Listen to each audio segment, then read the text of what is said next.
Chapter 622. After the call, Tan Xiu's mood was a bit heavy. The magnificent Tang Corporation's current development was as swift as a rocket, and anyone with a bit of ability could see it clearly. His identity was probably known by many people now. The reason why the magnificent Tang Corporation could continue to develop until now was that those forces who coveted the company's core data were eliminated in Star City, and another reason was probably related to his identity. The Tang family. It was like a protective umbrella for him now. Many people were clear that if they wanted to deal with the magnificent Tang Corporation, they must deal with the Tang family together. Tan Xiu was perfectly aware that the Tang family would eventually defeat the Yao family and become the final winner, and the one who would benefit the most would be him. The outcome of the game between the two families had accidentally provided the magnificent Tang Corporation with an additional layer of protection. Men die for wealth, just as birds die for food. A tall tree that attracts the wind will be coveted by all forces. I've always wanted to keep a low profile and make a fortune in secret. But the magnificent Tang Corporation's development speed and its future potential are bound to make others envious. I'm afraid my so-called low profile is just a joke in the eyes of many people. The legal representative of the magnificent Tang Corporation is me. Tan Xiu lit a cigarette and stood in the corridor to take a few deep puffs. A strong and overbearing aura burst out from his body. Since he couldn't keep a low profile anymore, then he had to stand up. The Tang family was in the light, while the everlasting feast hall was in the dark. He could use both of them, so what was there to be afraid of? Whoever dared to covet the magnificent Tang Corporation, he would play with them. At worst, he would lead a team to kill them. After thinking it through, Tan Xiu extinguished the cigarette butt and called Gu Xiaoxua, asking her to transfer Mo All back from Nine Dragons Island and send some experts to Mo All so that he would follow him and obey his orders. Blue City.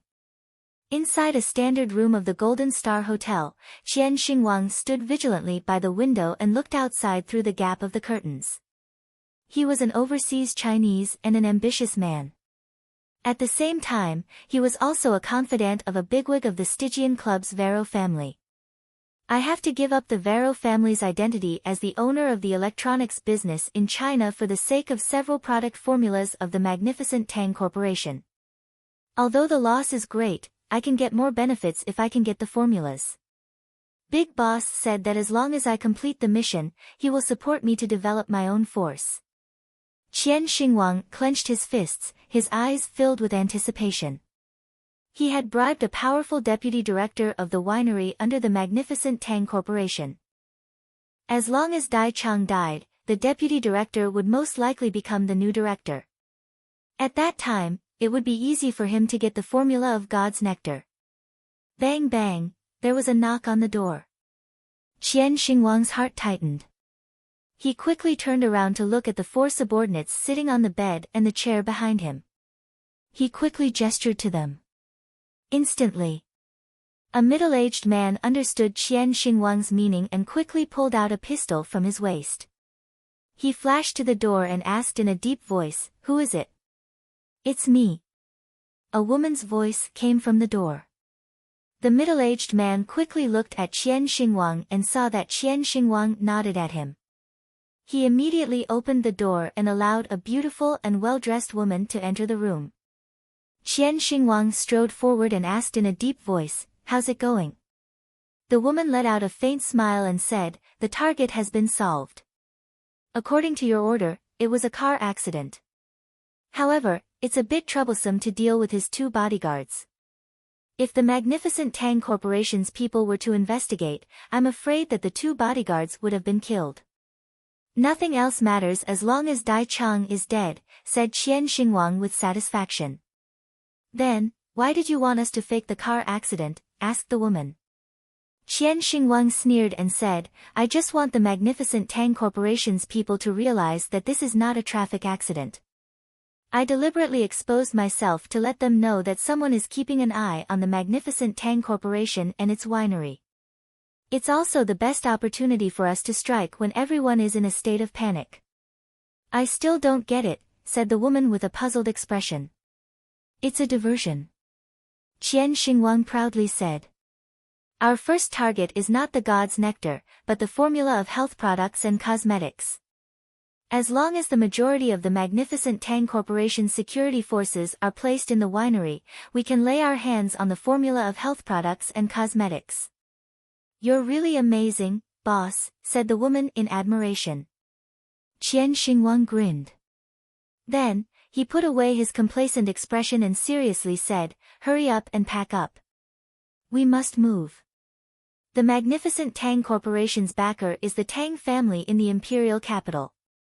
If we don't hurry up and move, I believe it won't take long for someone to find this place. Ah Sen, have you found the new stronghold I told you to prepare? The middle-aged man who opened the door before nodded and said, we've found it. We can rush there at any time. Let's not delay and move immediately, said Qian Xingwang seriously. More than half an hour later, Xiao Mingzhen hurriedly arrived with 8 of his men. According to the address given by Tan Xiu, they kicked the door of the room where Qian Xingwang had stayed before, only to find that the person inside had disappeared. Tan Xiu, we haven't found them. They should have withdrawn from the traces left in the room. Xiao Mingzhen dialed Tan Xiu's number and explained the situation. Tan Xiu took the phone and slightly furrowed his brows, saying, I know, brother Xiao. Since they have fled, let's put this matter aside. Thanks for troubling you so late at night. Xiao Mingzhen said, there's no need to be polite between us. Do you want me to send some people to find their traces? As long as they are still in Blue City, finding them shouldn't be a problem. Tan Xiu said, forget it. These people obviously have a purpose and plan to act. I'm afraid it won't be easy to find them if we lose their traces. Xiao Mingzhen said, all right. I'll be staying in Blue City in the near future. Call me at any time if something happens. All right. In Star City Chinese Medical Hospital. Tan Xiu hung up the phone with Xiao Mingzhen and contacted his aunt, Tang Min again. From her, he learned that those people who had been investigated had indeed left. Their whereabouts were very strange, to the extent that they even concealed their whereabouts from the intelligence personnel and quietly disappeared without a trace. Late at night, Tan Xiu handed over the task of protecting Dai Chang to several experts of the Everlasting Feast Hall and then drove to Kang Xia's residence. In the early hours of the morning, Kang Xia didn't rest. She received a call from Tan Xiu and waited at home. In Kang Xia's bedroom on the second floor of the villa. After arriving, Tan Xiu took off his coat and walked to the couch and sat down. Even though the heater was turned on in the room, he still half opened the window and lit a cigarette. What's the result of the investigation? Asked Kang Xia with a concerned expression. Tan Xiu shook his head and said, we've indeed investigated the identity of those people, and they're in Blue City. But when I sent someone to arrest them, the place was already empty. Kang Xia said with all seriousness, so, the other party has a premeditated plan? Their goal is God's nectar. God's nectar is probably just one of them. Tan Xiu sneered. Since they dare to covet our magnificent Tang Corporation's products, or the product formula, I'm afraid they won't only target God's nectar. I'm afraid their target is also the healthcare product formula and cosmetic formula. Who exactly are they? Asked Kang Xia. He's Qian Xingwang, a foreigner and the owner of an electronics factory in Guangyang province, said Tan Xiu. But I suspect that this is just a cover for his real identity. It's very likely that he has other identities. Else, unless he's out of his mind, he would never dare to target our magnificent Tang Corporation. The enemy is in the dark while we're in the light. I'm afraid we have to be careful, said Kang Xia. Tan Xiu nodded without a word and said, I won't leave Star City for the time being before this rat is caught. Also, I've transferred some people from Jingmen Island and they should be here in a few days. Since the other party has already acted, they won't give up halfway. Let's set up a net in Star City and trap them as long as they dare to move again. About your school? Asked Kang Xia. Let's put the school's matter aside first. Tan Xiu shook his head and said, the formula of our magnificent Tang Corporation's products must not be stolen, else it will bring us serious losses. Kang Xia nodded without a word and said, I've already sent some people to communicate with the police. They will investigate their own, while we'll prepare ours. Counting on the police now is absolutely a joke, said Tan Xiu with a forced smile. The people I've invited are much more powerful than the police. They belong to the National Intelligence Agency, yet they still lost the traces of those people. Do you think the police are more powerful than the National Intelligence Network? Kang Xia stared blankly for a moment before she immediately said, then I'll negotiate with the police tomorrow and ask them to suspend the investigation. No need. Tan Xiu waved his hand and said, if they want to investigate, then let them investigate. In order not to beat the grass and alert the snake, we'll pretend to be the same as before and wait for the fish to take the bait. That night, Tan Xiu spent the night at Kang Xia's place and slept soundly until the next morning. Then, he left in a hurry. He went out last night and didn't return since he was afraid that his mother would be worried. After returning to Southgate Town, Tan Xiu found that his parents had not gotten up yet, so he went back to his room, changed his clothes and cultivated for more than an hour. Xiu, do you have something to do this morning? Asked Su Lingyun at the dining table. I have something to do, said Tan Xiu. I have an appointment with my friend to pick up the child I adopted. Su Lingyun put down her chopsticks and curiously asked, Xiu, I know you want to adopt a child. You also said before that you want to accept him as your disciple. What's so special about him? Tan Xiu was silent for a moment and then said, he's blind. Su Lingyun's hands trembled and she quickly said, You want to adopt a blind person? Xiu, what the hell are you thinking? Although our family doesn't lack money to raise a child, but the monthly votes have been a bit low recently. In order to stimulate herself, Quiet Night has decided to continue playing the game of monthly votes exploding. Every 100 votes adds one chapter. Brothers and sisters, keep it up _. Chapter 623. After Tang Yunda woke up from his vegetative state and learned that he had a son, he had never regarded Tang Xiu as a child ever since he learned some things about his son. As the saying goes, children from poor families take charge of the household early. He knew that his son had lived a hard life with his wife all these years, so his character was very mature. However, upon hearing that his son wanted to adopt a blind child, he frowned and spoke out his thoughts. Xiu, do you have so much time and energy? You must know that there's a big difference between a blind child and a normal child.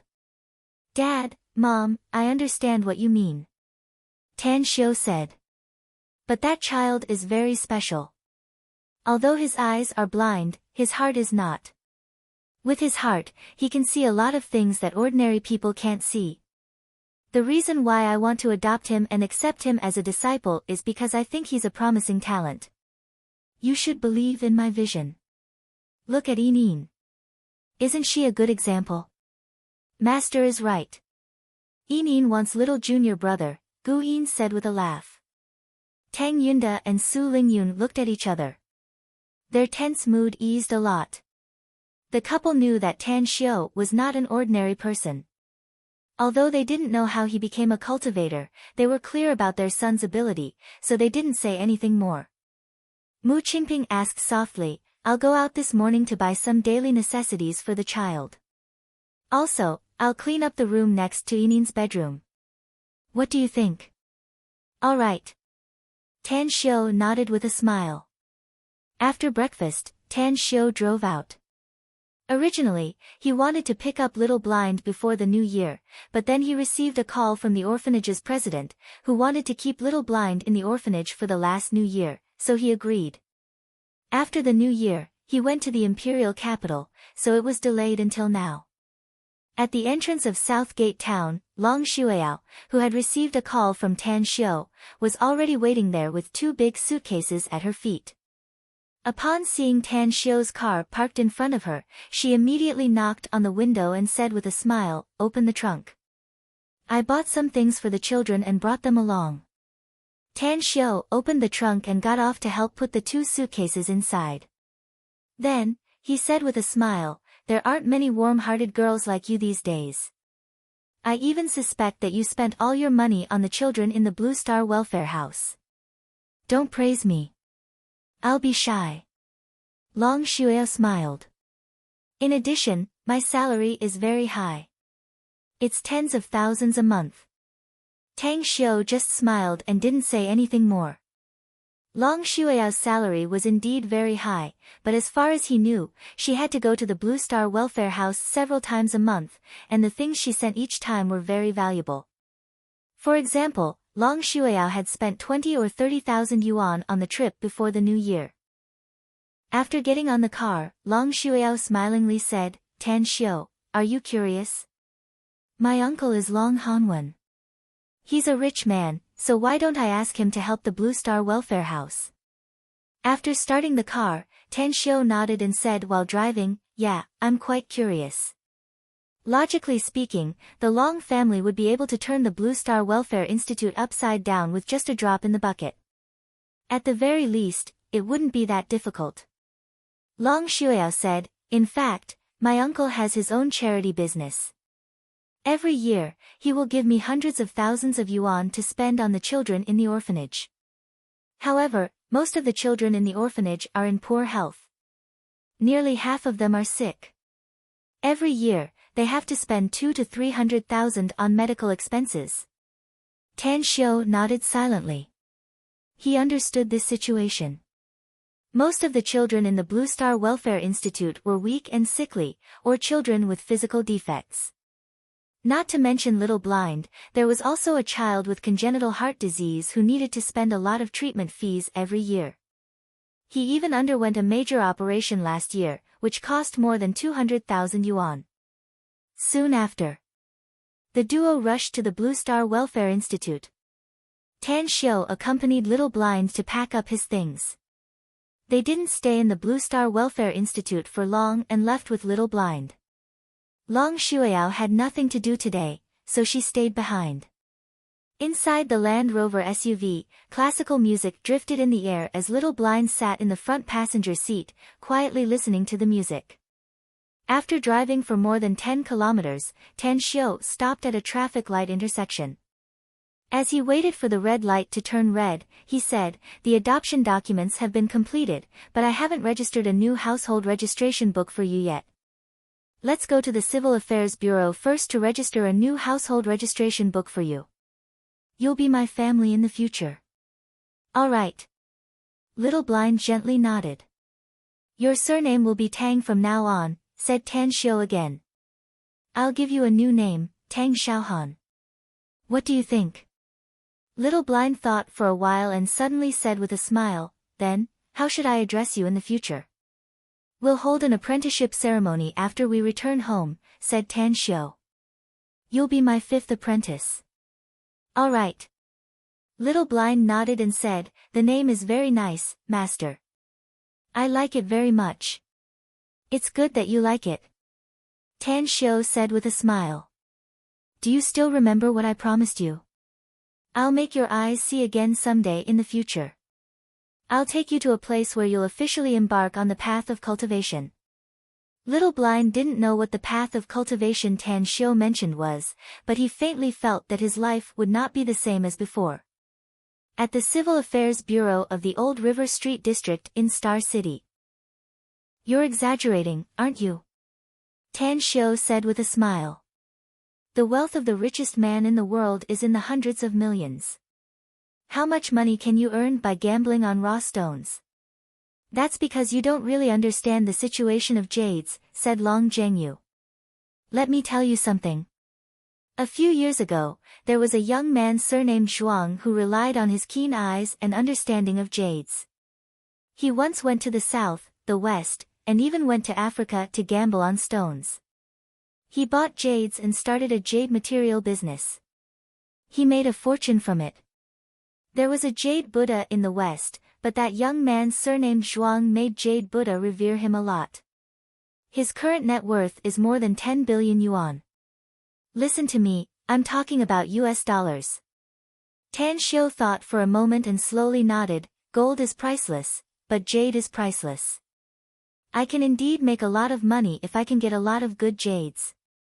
It's a pity that I don't have much time to spend on the jade material business, else I'd really like to see that young man surnamed Zhuang. It's very difficult for me to see him, said Long Zhenyu with a smile. He's also a busy man. However, with your status, if you want to see him, he should agree. Let me tell you, he's my idol. Tan Xiu couldn't help laughing and said, no way, right? Your Long family may not be as rich as him, but he shouldn't be your idol. I'm not talking about making money. Long Zhenyu curled his lips and said. Then what are you talking about? Tan Xiu was surprised. Hee hee. Long Zhenyu grinned and said, that brother surnamed Zhuang has reached the acme of masturbation. You know what? He has several wives, and they get along very well with each other. Our country is not like other countries, where only monogamy is allowed. But those wives of his don't need the legal status of husband and wife. Those women are willing to follow him as long as they can. Ugh, Tan Xiu stared blankly for a moment. He immediately raised his hand and gave a thumbs up, praising, this brother is amazing. Chapter 624. At the Star City Convention and Exhibition Center. There were more than 100 security guards dressed in black security uniforms. They maintained the order of the entire convention center very well. The guests who came to participate in the stone gambling were innumerable. Just as Tan Xiu entered with Tang Xiaohan in his arms, he saw that there were at least 2,000 to 3,000 people. The whole scene was very lively. How come there are so many people here? Tan Xiu asked with a bit of disbelief. Long Zhenyu chuckled and said, originally, the stone gambling event was supposed to be held in Blue City. However, there's a big shot in Star City. He used all kinds of connections to make those local tycoons hold the stone gambling event in our city. Therefore, all the rich and powerful people from all over the country who like jade have come to our Star City. That's right, you haven't gone to the hotels recently, have you? All the hotels in Star City are full of guests. How many raw stones did those local tycoons bring? Tan Xiu was surprised. To think that they can even attract rich and powerful people from all over the country. Long Zhenyu said in a low voice, it's a lot. I heard that half of the raw stones produced in a mine in the south have been brought here by them. In addition, some merchants in the jade business also came over to sell their jade stones and put out batches of raw gemstones. In short, even if you have billions of yuan today, you can spend it all. Tan Xiu's eyes lit up. He originally thought that there weren't many raw stones and jade materials this time, but after hearing Long Zhenyu's words, he realized that the jade materials he lacked this time were almost enough. As the stream of people entered the convention and exhibition center, Tan Xiu could clearly see a lot of raw stones in the temporary shacks. Each of the shacks was guarded by staff, and each raw stone had a price tag. Some stones were priced at a few hundred yuan, some were priced at a few thousand yuan, and some were priced at a few million yuan. What made Tan Xiu feel inconceivable was that some of the raw stones were priced at more than 10 million yuan. This scene was just the outermost shacks that he casually saw. As far as the eye could see, there were at least dozens of shacks inside. Zhenyu, do you also want to play? Tan Xiu turned to look at Long Zhenyu and asked with a smile. I'm a poor man, you know. Long Zhenyu shook his head and said, I can take out hundreds of thousands now, but I'm afraid I'll suffer a lot if you ask me to take out 1,000,000. I'm poor. Tan Xiu laughed and scolded, fuck off, if you are poor, then there are no rich people in the world. However, you don't have to put yourself in such a difficult situation, do you?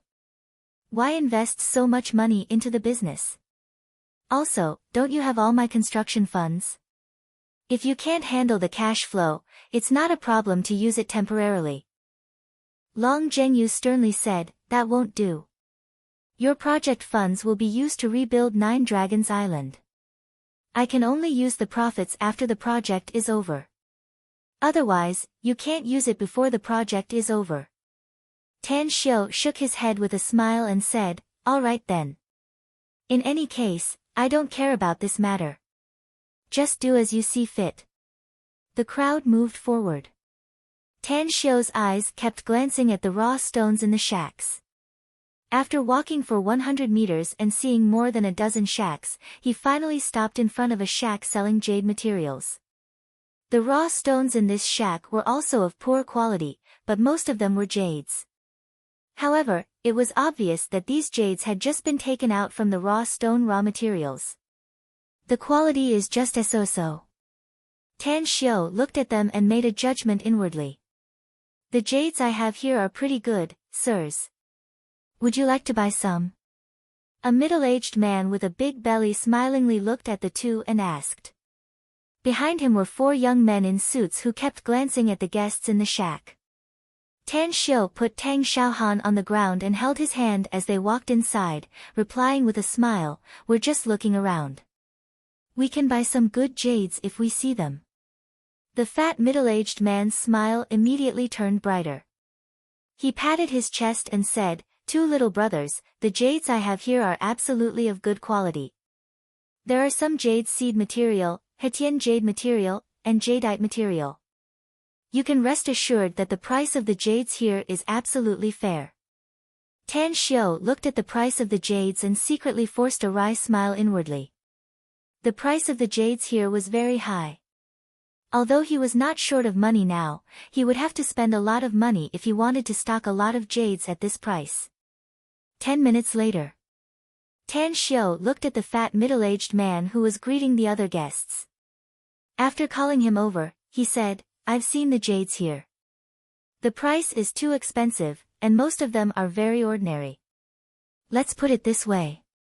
If you can give me a fair price for all the jades here, I'll buy them all. What? The fat middle-aged man was dumbfounded. He looked at Tan Xiu incredulously and said, are you kidding me, little brother? I have a lot of jades here. If it's less than 1.8 billion, it won't be. Tan Xiu raised his hand to interrupt him and seriously said, I'm not kidding you. I need to buy a lot of jades, and you happen to have ready-made ones here. So we can directly trade as long as we agree on the price. The fat middle-aged man's expression turned serious. He carefully observed Tan Xiu and suddenly furrowed his brows, asking, have we met before, little brother? Why do I feel that you look familiar? I can assure you that we haven't met before, said Tan Xiu. Maybe I have a common face, so you feel that I'm a bit familiar. The fat middle-aged man nodded silently. After looking around, he said in a deep voice, I'll give you a 10% discount if it's really like what you said and you can buy all the jades here 40%. That's my bottom line. Tan Xiu shook his head. You can't bargain like that, little brother. The fat middle-aged man shouted, 40% discount? I'll have to pay a lot of money if I sell them to you at a 40% discount. If you're not sincere, then forget it. Tan Xiu shook his head and sighed, it seems we can't do business here. It's fine. Since you're not willing to accept it, I'll look elsewhere. Seeing that Tan Xiu was about to leave, the fat middle-aged man quickly said, 15% off. How about 15% off? This is the bottom line that I can bear, 40% off. Tan Xiu shook his head. Saying, he held Tang Xiaohan's hand and walked outside with Long Zhengyu. The fat middle-aged man's expression kept changing. Looking at Tan Xiu's back, he wanted to call for help, but the jade materials he had brought in this time were not cheap. If he sold it to Tan Xiu at a 40% discount, not only would he not make a profit, but he would also lose some money. However, if he sold it at a 30% discount, he would be able to break even. 20% off. This was his bottom line. Just as Tan Xiu and Long Zhengyu were about to walk out of the shed, the fat middle-aged man strode to catch up and loudly said, little brother, 20% off. We can trade now if you can bear it. But if you can't, then go to another shed and have a look. Tan Xiu stopped and looked at the jade stones in the shed again. Then, He asked, "How much is the total price of the jade stones here?" "It's 645 million before the discount," said the fat middle-aged man. "I've sold some before, so there should be more than 610 million left." Tan Xiu pondered for a moment and nodded. "If that's the case, then let's trade. Calculate the discounted price for me, and then send all the jade materials here to the address I gave you." The fat middle-aged man complied and quickly calculated the total price of the rest of the jade stones. After some calculations, he took the list to Tan Xiu and said, 485. 32 million.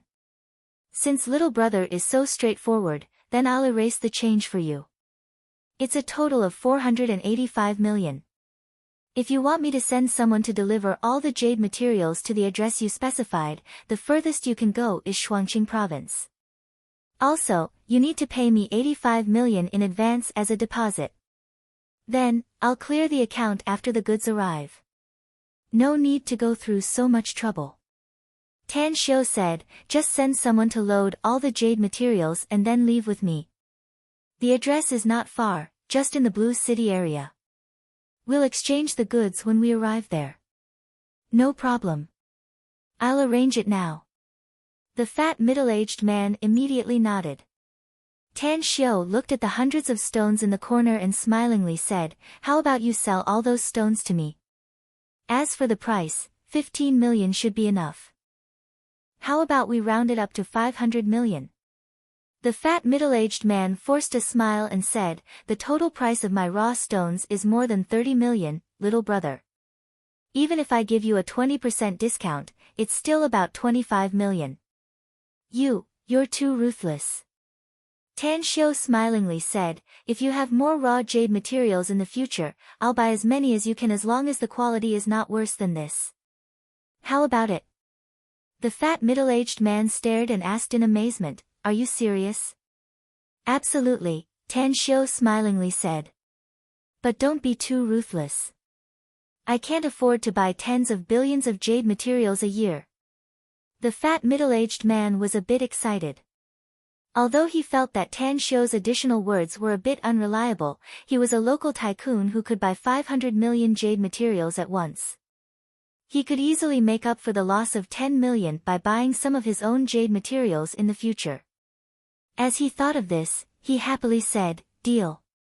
Long Zhengyu, who had been standing beside Tan Xiu, immediately said, "Aren't you too ruthless, Tan Xiu? You're not in the jade business.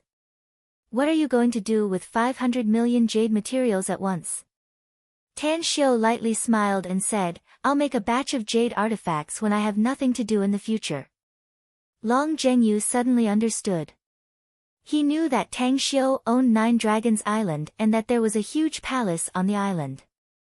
There would be many more palaces after the renovation.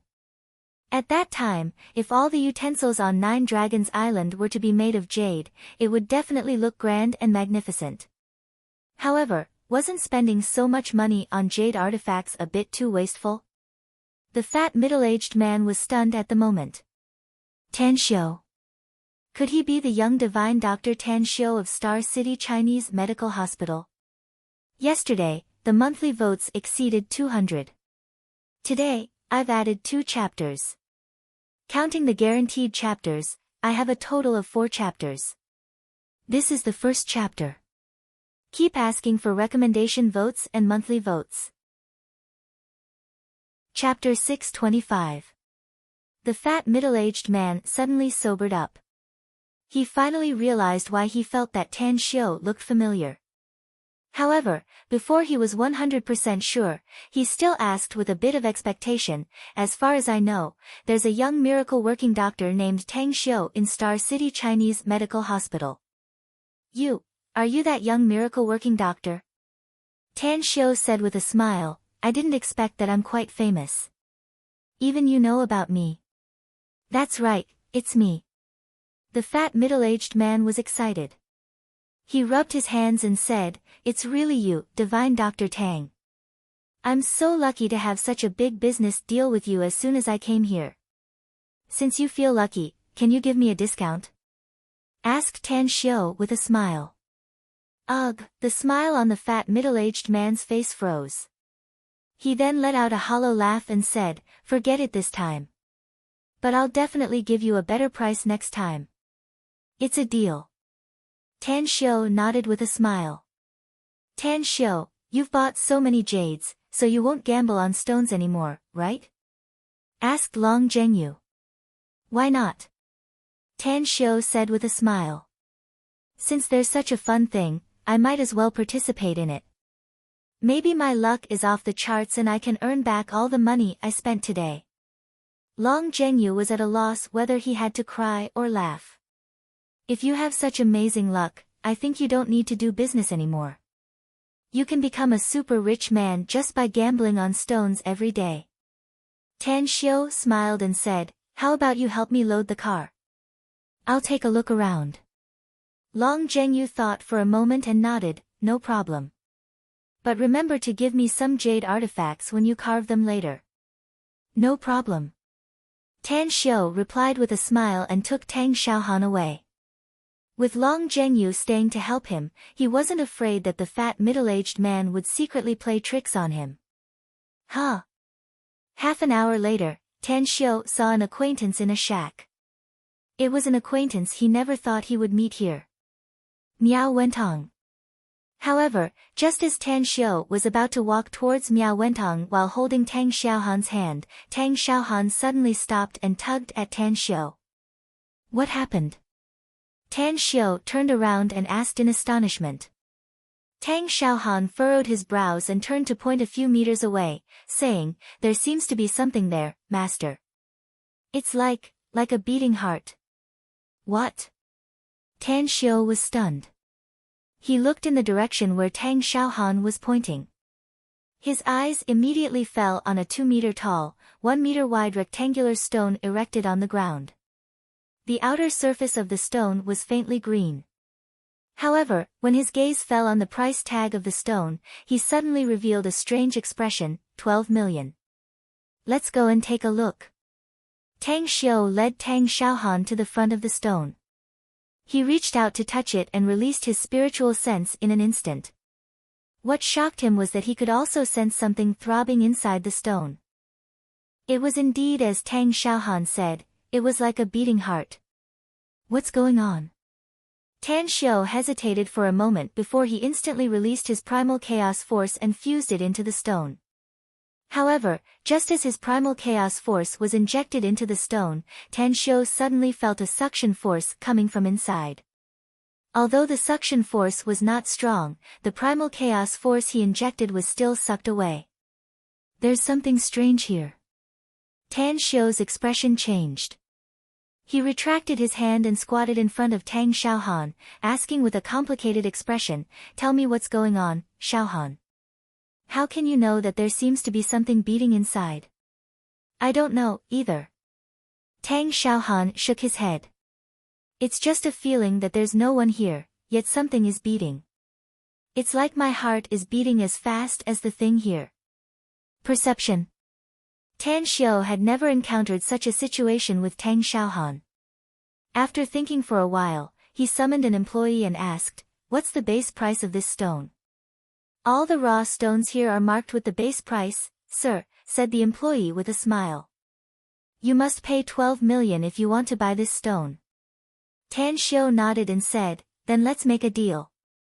Give me your account number and I'll transfer the money." The employee stared blankly and looked a bit surprised. After nodding, he smilingly said, "You really have a discerning eye, sir. Many people have their eyes on this stone, but none of them have decisively bought it. Please come with me. We'll go inside to handle the transaction procedures."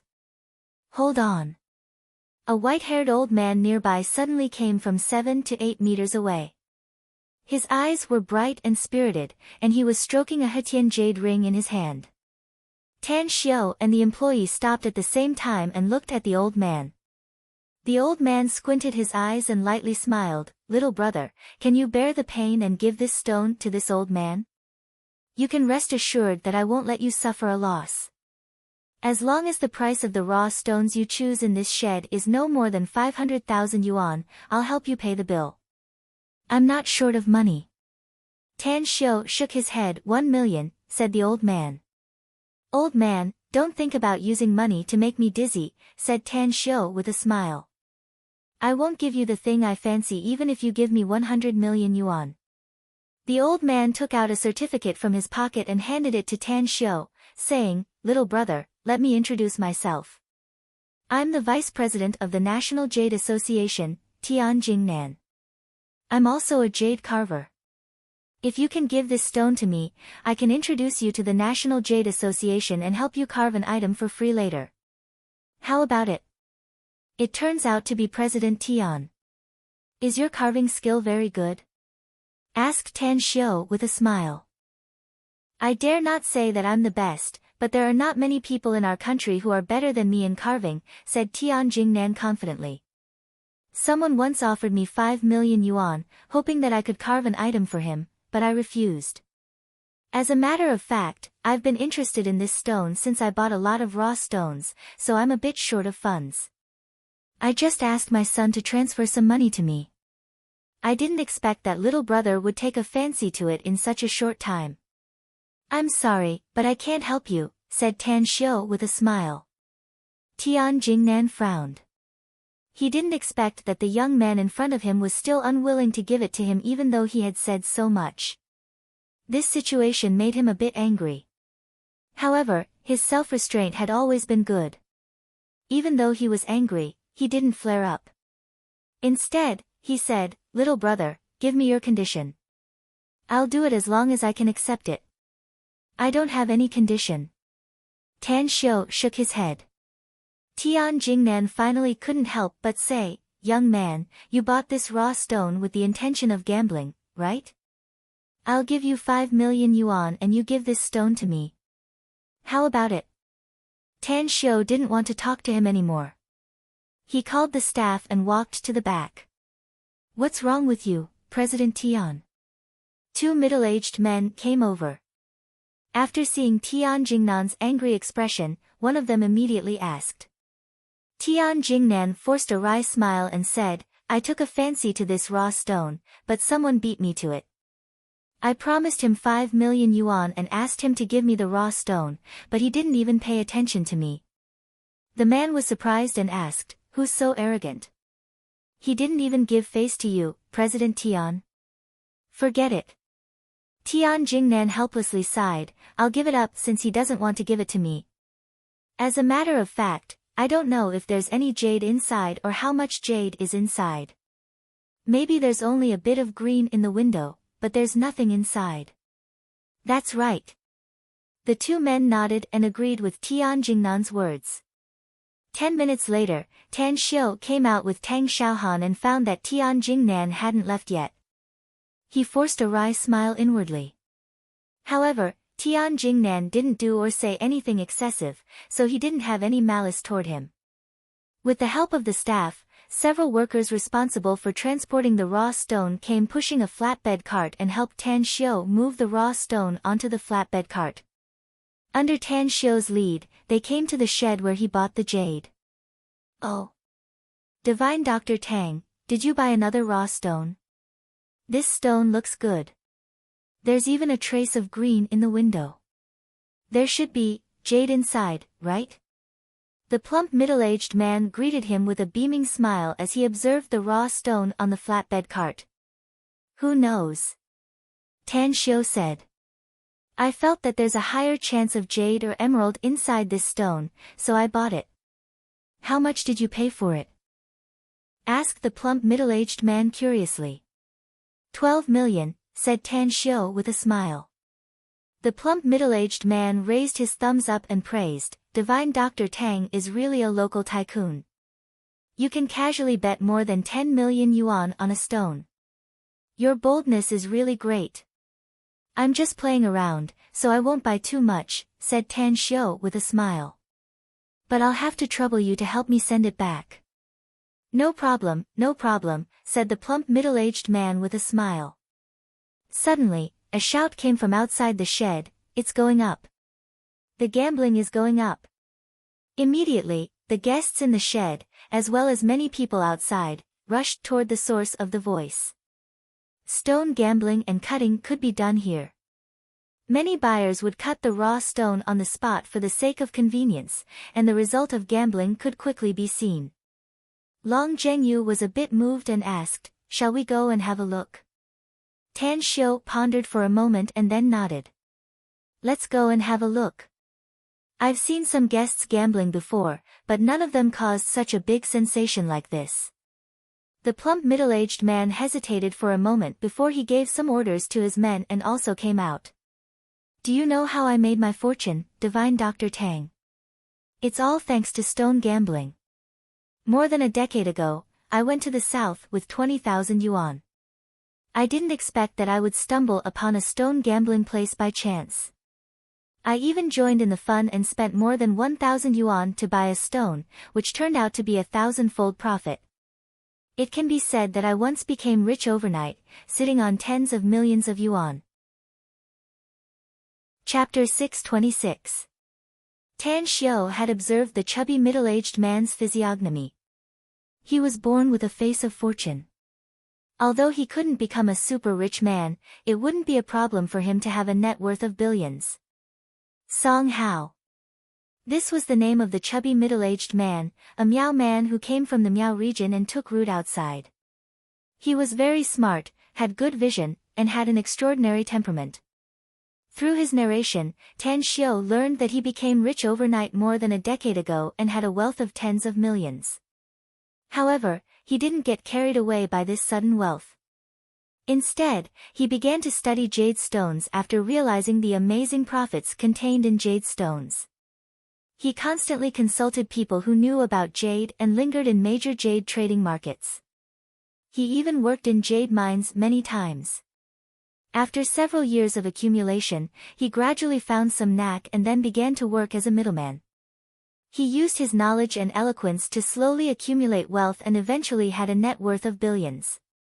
Divine Dr. Tang, stone gambling is all about foresight, and luck can only play a small part. The water in this industry is very deep, so it's best not to act rashly if you don't know anything about it. The chubby middle-aged man, Song Hao, warned him in a low voice. "Don't worry." Tan Xiu laughed. "I'm not the kind of person who gets jealous after seeing others suddenly become rich.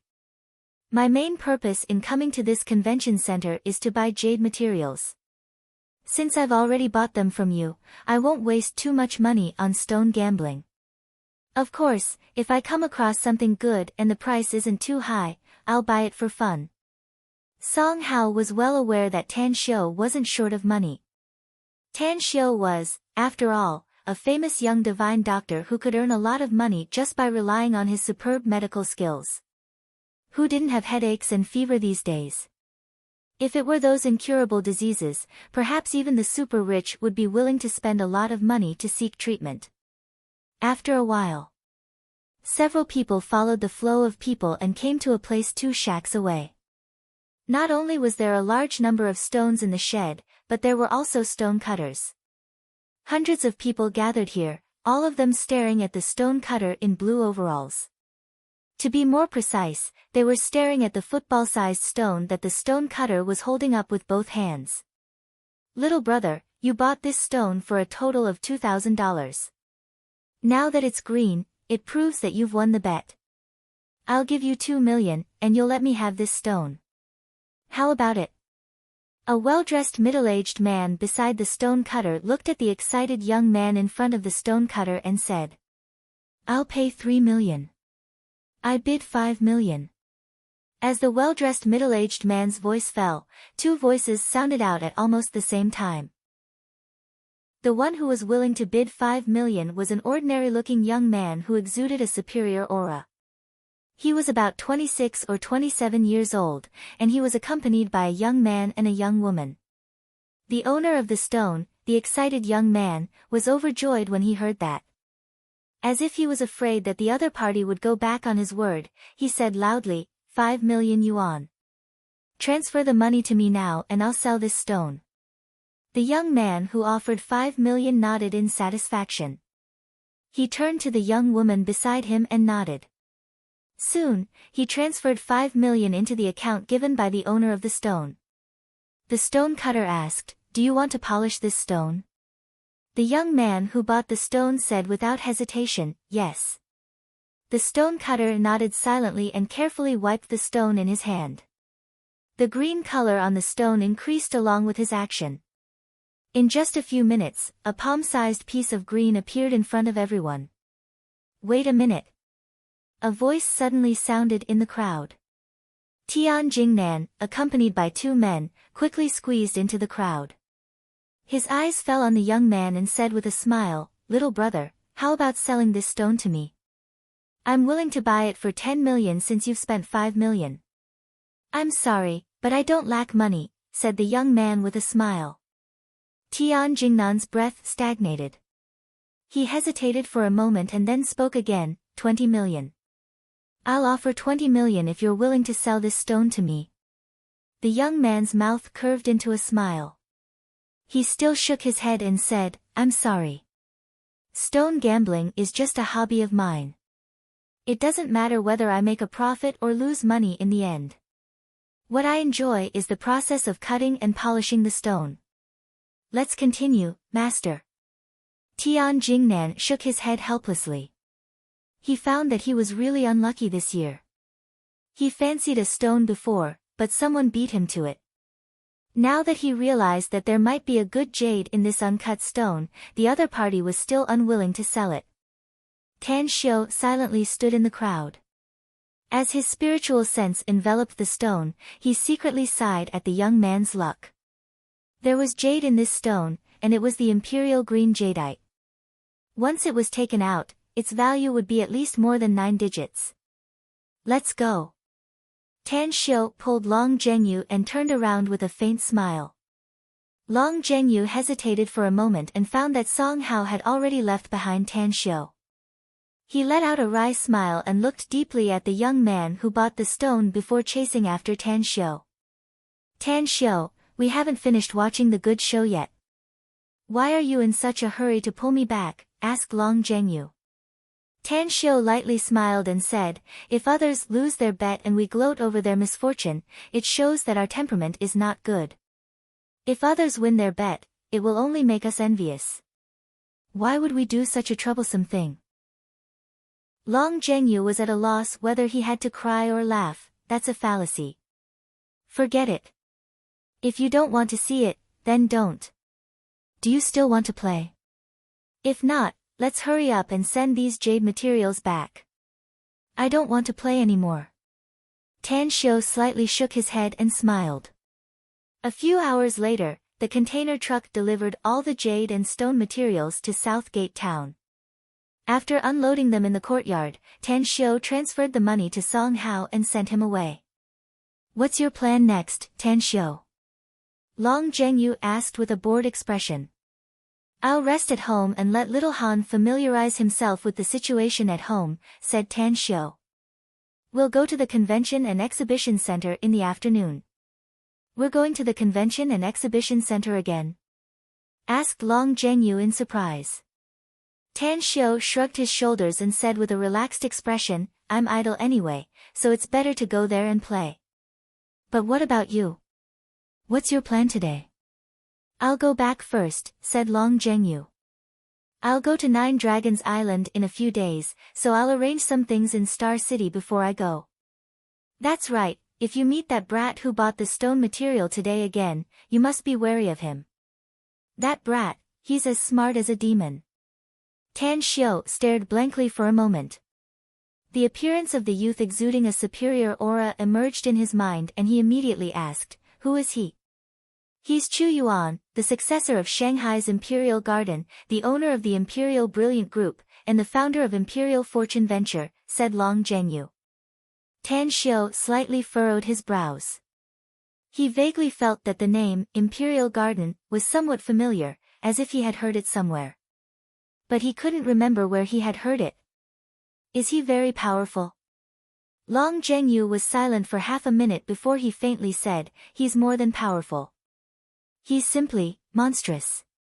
The wealth he has is no less than any of the powerful families in the country. The armed forces behind him are so many that it makes one's hair stand on end. His influence is not only in the business world, but also in the military. Tan Xiu's complexion changed and a big wave rose inside his heart. He was well aware of the real powerful families in the country, such as the Tang family and the Yao family. They had deep foundations, a lot of wealth, and powerful armed forces. Yet, Chu Yuan could actually be compared with these real powerful families. What exactly was his origin? Tan Xiu shot a deep look at Long Zhengyu and asked, "You seem to know him very well, no?" "You're wrong. I know very little about him." Long Zhengyu shook his head. Appearances can confuse the eyes, and it's difficult to measure the depth with a ruler. The imperial garden has existed for hundreds of years. Even the four major families during the chaotic era of war were deeply influenced by the imperial garden. Even during the anti-Japanese war, countless outstanding talents emerged from the imperial garden and became heroes after the end of the war. Even though all the people who came out of the imperial garden were stripped of their positions after the end of the war and disappeared from the world, the imperial garden is still the imperial garden and has always been feared by those in power generation after generation. I don't know much about Chu Yuan, but I know a lot about the imperial garden. In a flash, Tan Xiu seemed to understand Long Zhengyu's meaning. He silently nodded and said, "I understand. You can leave first if you have something to do. Let's find some time to meet again before going to Nine Dragons Island. I'll be staying in Star City in the near future." Long Zhengyu responded and then drove Tan Xiu's car away. He didn't say much to Tan Xiu, but his words not only affected Tan Xiu, but also himself. He didn't want to mention the name, Chu Yuan, because Chu Yuan was his direction and the goal he strived for all his life. In the villa's courtyard, Gu Yin's face was full of curiosity as she observed Tang Xiaohan, who was standing quietly at the side. She wanted to talk to Tang Xiaohan, but she was worried that he wouldn't be easy to get along with. Finally, as Long Zhengyu left, Tan Xiu's eyes fell on Tang Xiaohan. He turned around and waved to Gu Yin, saying with a smile, "Yin, come here and let me introduce you. His name is Tang Xiaohan. You can call him junior brother, or Xiaohan." Gu Yin paced a few steps forward and nodded obediently before extending her hand to Tang Xiaohan. But when she realized that Tang Xiaohan's eyes couldn't see, she immediately pulled his hand and said, "Hello, junior brother. I'm your senior sister, Gu Yin. I should be older than you, but I'm just a few years older." "Hello, senior sister." Tang Xiaohan suddenly smiled and said, "Are we a family from now on?" Gu Yin looked up at Tan Xiu and found that Tan Xiu gently nodded to her. She immediately smiled and said, "We're a family from now on, junior brother. A master for a day is a father for a lifetime. We're all master's children. A master for a day is a father for a lifetime." Tang Xiaohan silently recited this sentence inwardly and repeated it a dozen times. Then, he firmly nodded and said, "I'm very happy. I have family members now, and two of them." "You're wrong, junior brother." Gu Yin grinned and said, "It's not two family members. You'll have a lot of family members in the future." "Sorry. I was invited to attend a gala, so the update is a bit late today." Chapter 627. Tan Xiu was very satisfied with the harmonious relationship between the two children. After handing over Tang Xiaohan to Mu Qingping to take care of, he put a lot of jade and stone materials into his spatial ring in front of Mu Qingping and Gu Yin, and then went to the study room on the second floor alone. Imperial Garden. It seemed to be a very mysterious and extremely low-key existence. In today's society, it was very difficult to keep secrets and still be strong in certain industries. If there were really a lot of outstanding talents in Imperial Garden, then it was really too powerful. In order to figure out the situation of Imperial Garden, Tan Xiu dialed Gu Xiaoxue's phone. To his surprise, although Gu Xiaoxue knew something about Imperial Garden, she didn't know much about it. However, she told Tan Xiu one thing, which attracted Tan Xiu's attention: Imperial Garden was the Tai force of the three styles. Tan Xiu searched on the internet and learned about the three styles, Tai, Qimeng, and Luren, which became the three styles. It was the ancient Chinese's three great lost arts. Tai mainly used Tianyuan to measure national affairs, Qimeng mainly used earthly primordial to measure collective affairs, Luren mainly used human primordial to measure human affairs. Qimeng was famous for measuring collective affairs, Tai was taboo for measuring national affairs, Qimeng was taboo for measuring collective affairs, Luren was taboo for measuring human affairs. After a long time, Tan Xiu thoughtfully turned off the computer, but he was a lot more vigilant about Imperial Garden. Because there were many Qimeng forces, but Tai was the only one. In other words, Imperial Garden was an existence that could wrestle with the entire Qimeng forces. With a history of hundreds of years, or maybe even longer, it was probably deep enough to make one's hair stand on end. If people don't offend me, I won't offend them. If people offend me, I will definitely offend them. The Imperial Garden is powerful, but I'm not afraid of it. If the people of the Imperial Garden live in harmony with me, then I won't care. But if the people of the Imperial Garden dare to provoke me, no matter how powerful they are, I will make them suffer a bloody lesson. Tan Xiu lit a cigarette. After a few puffs, he looked at the time and found that it was already noon. He finished the whole cigarette and went to the dining room on the first floor. Because his parents were out and did not come back, after lunch, he left Tang Xiaohan to Mu Qingping to take care of and left the house. Stone gambling. He was no stranger to this. He had once relied on his own abilities to make a lot of money by gambling on stones. Now that he had a chance to make a fortune, he did not want to miss it. At 1 p.m., he returned to the Star City Convention and Exhibition Center. Since it was lunchtime, the number of people in the Convention and Exhibition Center was reduced by more than half compared to the morning. Tan Xiu walked around those shacks. To his satisfaction, after touching them personally and using his divine sense to observe, he finally found hundreds of good stones, among which more than a dozen contained jade materials and jadeite, which were definitely of the highest quality. Boss, isn't business busy? After Tan Xiu walked into a shack, he looked at the shack that was hundreds of square meters in size. Apart from 2 stone-cutting machines and 2 white-haired old men, he immediately said with a smile. The old man, who was wearing presbyopic glasses and holding a cup of hot tea, waved his hand casually and said in an even more lazy tone, "They've all gone for lunch, so there's naturally no rush here. Little brother, are you here to cut the stones?" Tan Xiu said with a smile, "Cutting the stones is a given, but I want to buy a lot of stones, so I hope to rent your shed this afternoon. Both of you, name your price." The other old man, who was wearing a tang suit and had a cane beside him, waved his hand and said with a smile, "You're mistaken. I'm not a stone cutter. It's just that an old friend of mine came to Star City, so I took advantage of lunchtime to meet him. Old Huang, this little brother wants to rent your shed, what do you say?" The old man wearing presbyopic glasses said with a smile, "What's your name, little brother?" "Tan Xiu," said Tan Xiu. The old man in tang suit said with a smile, "I say, old Huang, you don't know the famous young divine doctor? One of the reasons why I came to meet with you today is to have a good chat with you about this young divine doctor of Star City Chinese Medical Hospital. I want to see if you're willing to find an opportunity to ask him to treat your leg or not." The old man wearing presbyopic glasses looked surprised. He stood up and sized up Tan Xiu.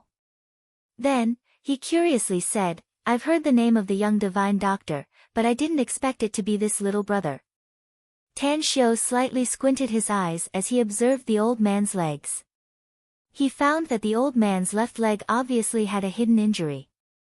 His left foot was a lot lower than the ground, and he would definitely have a slight limp if he were to walk.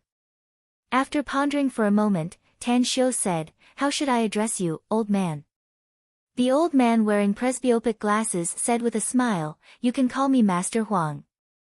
"Can I take a look at your left leg?" Tan Xiu nodded. Master Huang's eyes lit up as he immediately nodded and promised. A few minutes later, Tan Xiu found that Master Huang's left leg joint had a hidden injury due to multiple bone dislocations and even bone fractures. After withdrawing his hand, Tan Xiu said, "I can treat the hidden injury in your leg joint." Master Huang looked happy and hurriedly said, "Then I'll have to trouble you, Divine Dr. Tang. I'm willing to pay any price." "Do you think your leg is more important?" asked Tan Xiu. "Or is renting this shed to me and helping me cut the stones?" Master Huang instantly understood Tan Xiu's meaning and replied without hesitation, "Money is just a worldly possession. Naturally, my leg is more important. If Divine Dr. Tang can cure my leg, the rent and labor fees will be waived." "Deal." Tan Xiu let out a faint smile and said, "Please have a nice chat. I'm going to buy the stones I like. I'll send them to you later." "All right." Master Huang happily replied. At this moment, a graceful figure came in from outside the shed. She was wearing a white mink coat and a beige silk scarf. Her shiny black long hair fluttered in the wind. The most eye-catching thing about her was her face. She wore a white veil below the bridge of her nose, making people unable to see her true appearance. Tan Xiu raised his brows and instantly released his spiritual sense. After he easily saw the woman's appearance, he was secretly surprised because he found that the woman was very beautiful. She was about 25 or 26 years old, and her appearance was not inferior to beauties like Kang Xia and Mu Weining. "Huh." The moment Tan Xiu released his spiritual sense, the woman's footsteps suddenly came to a halt. A bewildered look could be seen in her obsidian-like beautiful eyes. Her eyes easily fell on Tan Xiu. Upon finding that Tan Xiu was about to leave, she immediately called out, "Please wait, sir." Tan Xiu's footsteps came to a halt. He found that the woman was coming toward him and immediately asked, "What's the matter?" The woman faintly smiled, giving Tan Xiu a feeling of bathing in the spring breeze. Her beautiful voice sounded, "My name is Shueyu, sir. You can call me Miss Xue or Ah Yu. May I know how to address you, sir?" "I'm Tan Xiu." Tan Xiu replied calmly. Shueyu gently nodded. A strange expression appeared in her eyes as she asked, "Does Mr. Tang know about the heaven and earth? Do you know about the feng shui profound text?" Tan Xiu was secretly vigilant inwardly, yet he maintained a straight face and replied, "I don't know. I don't know." "Mr. Tang has a very special qi," said Shueyu suspiciously. "I can't see through your fate and your spirit." "What?" Two exclamations sounded as Master Huang and the old man in Chinese attire came at the same time. Master Huang looked at Tan Xiu with a strange expression before his eyes shifted to Shueyu. He frowned and asked, "Is what you said true?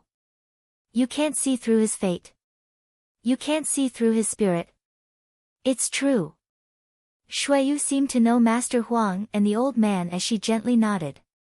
"That's impossible," Master Huang murmured. "Unless, otherwise, how could I not see through it? Could it be?" "It's possible." Shueyu nodded seriously. Tan Xiu looked at the two and shook his head. "You two don't need to speak in riddles. Just spit it out. Forget it. It's nothing." Shueyu shook her head. "I took the liberty to disturb you, Mr. Tang. Please forgive me." Master Huang also quickly said, "Divine Dr. Tang, aren't you going to buy stones? Go early and come back early." Tan Xiu nodded and turned to walk outside. After he left the shed, he could still feel the eyes of the three people staring at his back. Shueyu's words, as well as Master Huang and the old man in Chinese attire's shock, made him realize that he seemed to have accidentally met three special people. Someone who could see through fate and see through people's spirits definitely belonged to the three styles, but he didn't know which style they belonged to. Inside the shed, as Tan Xiu's back disappeared into the street outside, Master Huang and the old man in Chinese attire immediately bowed and cupped their fists toward Shueyu and respectfully called out, "Welcome, Jade Beauty." Please forgive us for not going out to meet you. You don't need to be so polite, two elders, said Shuayu softly. I came here to find a good piece of jade. But I seem to have found an interesting person.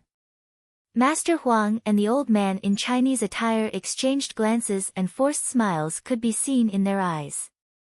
Jade Beauty, the young yard lord is in this convention and exhibition center. Do you want us to inform her? Asked Master Huang. Shuayu raised her black brows and lightly said, what is he doing here? He has the same purpose as you, to search for jade, said Master Huang. It seems that he also sensed the direction of the living jade. Shuayu indifferently said. I haven't seen him for just 2 years, but his ability has improved a lot. Master Huang, please don't receive other guests in this shed today. I need you to help me cut the stones. Master Huang stared blankly for a moment and immediately said with a bitter face, I'm afraid I'm unable to do it, Jade Beauty. Divine Dr. Tang, who just left, has rented this place. He also wants to cut the stones here. Shuayu was surprised. That's right. Master Huang nodded. Shuayu pondered for a moment and asked, why do you call him Divine Dr. Tang? Is he a very powerful Chinese medicine practitioner? The old man in traditional Chinese attire interjected, Jade Beauty, Tang Xiu is the famous young divine doctor of Star City Chinese Medical Hospital. His medical skills have reached the acme of perfection, and many old Chinese doctors highly praise him. Moreover, Divine Dr. Gue Jianchou's direct disciple once said that his medical skills are far inferior to Divine Dr. Tang. Jade Beauty was a bit surprised. She thought for a moment and said, since he rented this place, then I won't trouble you. He's very strange. If it weren't for some powerful people covering his life for him, I'm afraid the problem would have been him. Go on with your business. I'll follow him to have a look. Today's 4th update has been completed. Seeking recommendation votes for support. Chapter 628. Tang Xiu had already walked around the inside and outside of the sheds and memorized the locations of the stones he wanted to buy. After learning about them, he finally understood that the prices of those stones were not negotiable. If he wanted to buy them, he had to pay for them, and if he didn't want to buy them, he could go elsewhere. But the price of the jades taken out of the stones could be negotiated. Boss, I want these 2 stones. After coming to a nearby shack, Tan Xiu pointed to the 2 stones he had inspected before. The total price of these 2 stones was 28,000 yuan. After paying with his card, Tan Xiu found a cart driver and loaded the 2 stones into the cart. Mr. Tang. Shuayu strode forward and slowly came before Tan Xiu. Her eyes swept the cart and lightly smiled. Do you like to gamble on stones, Mr. Tang?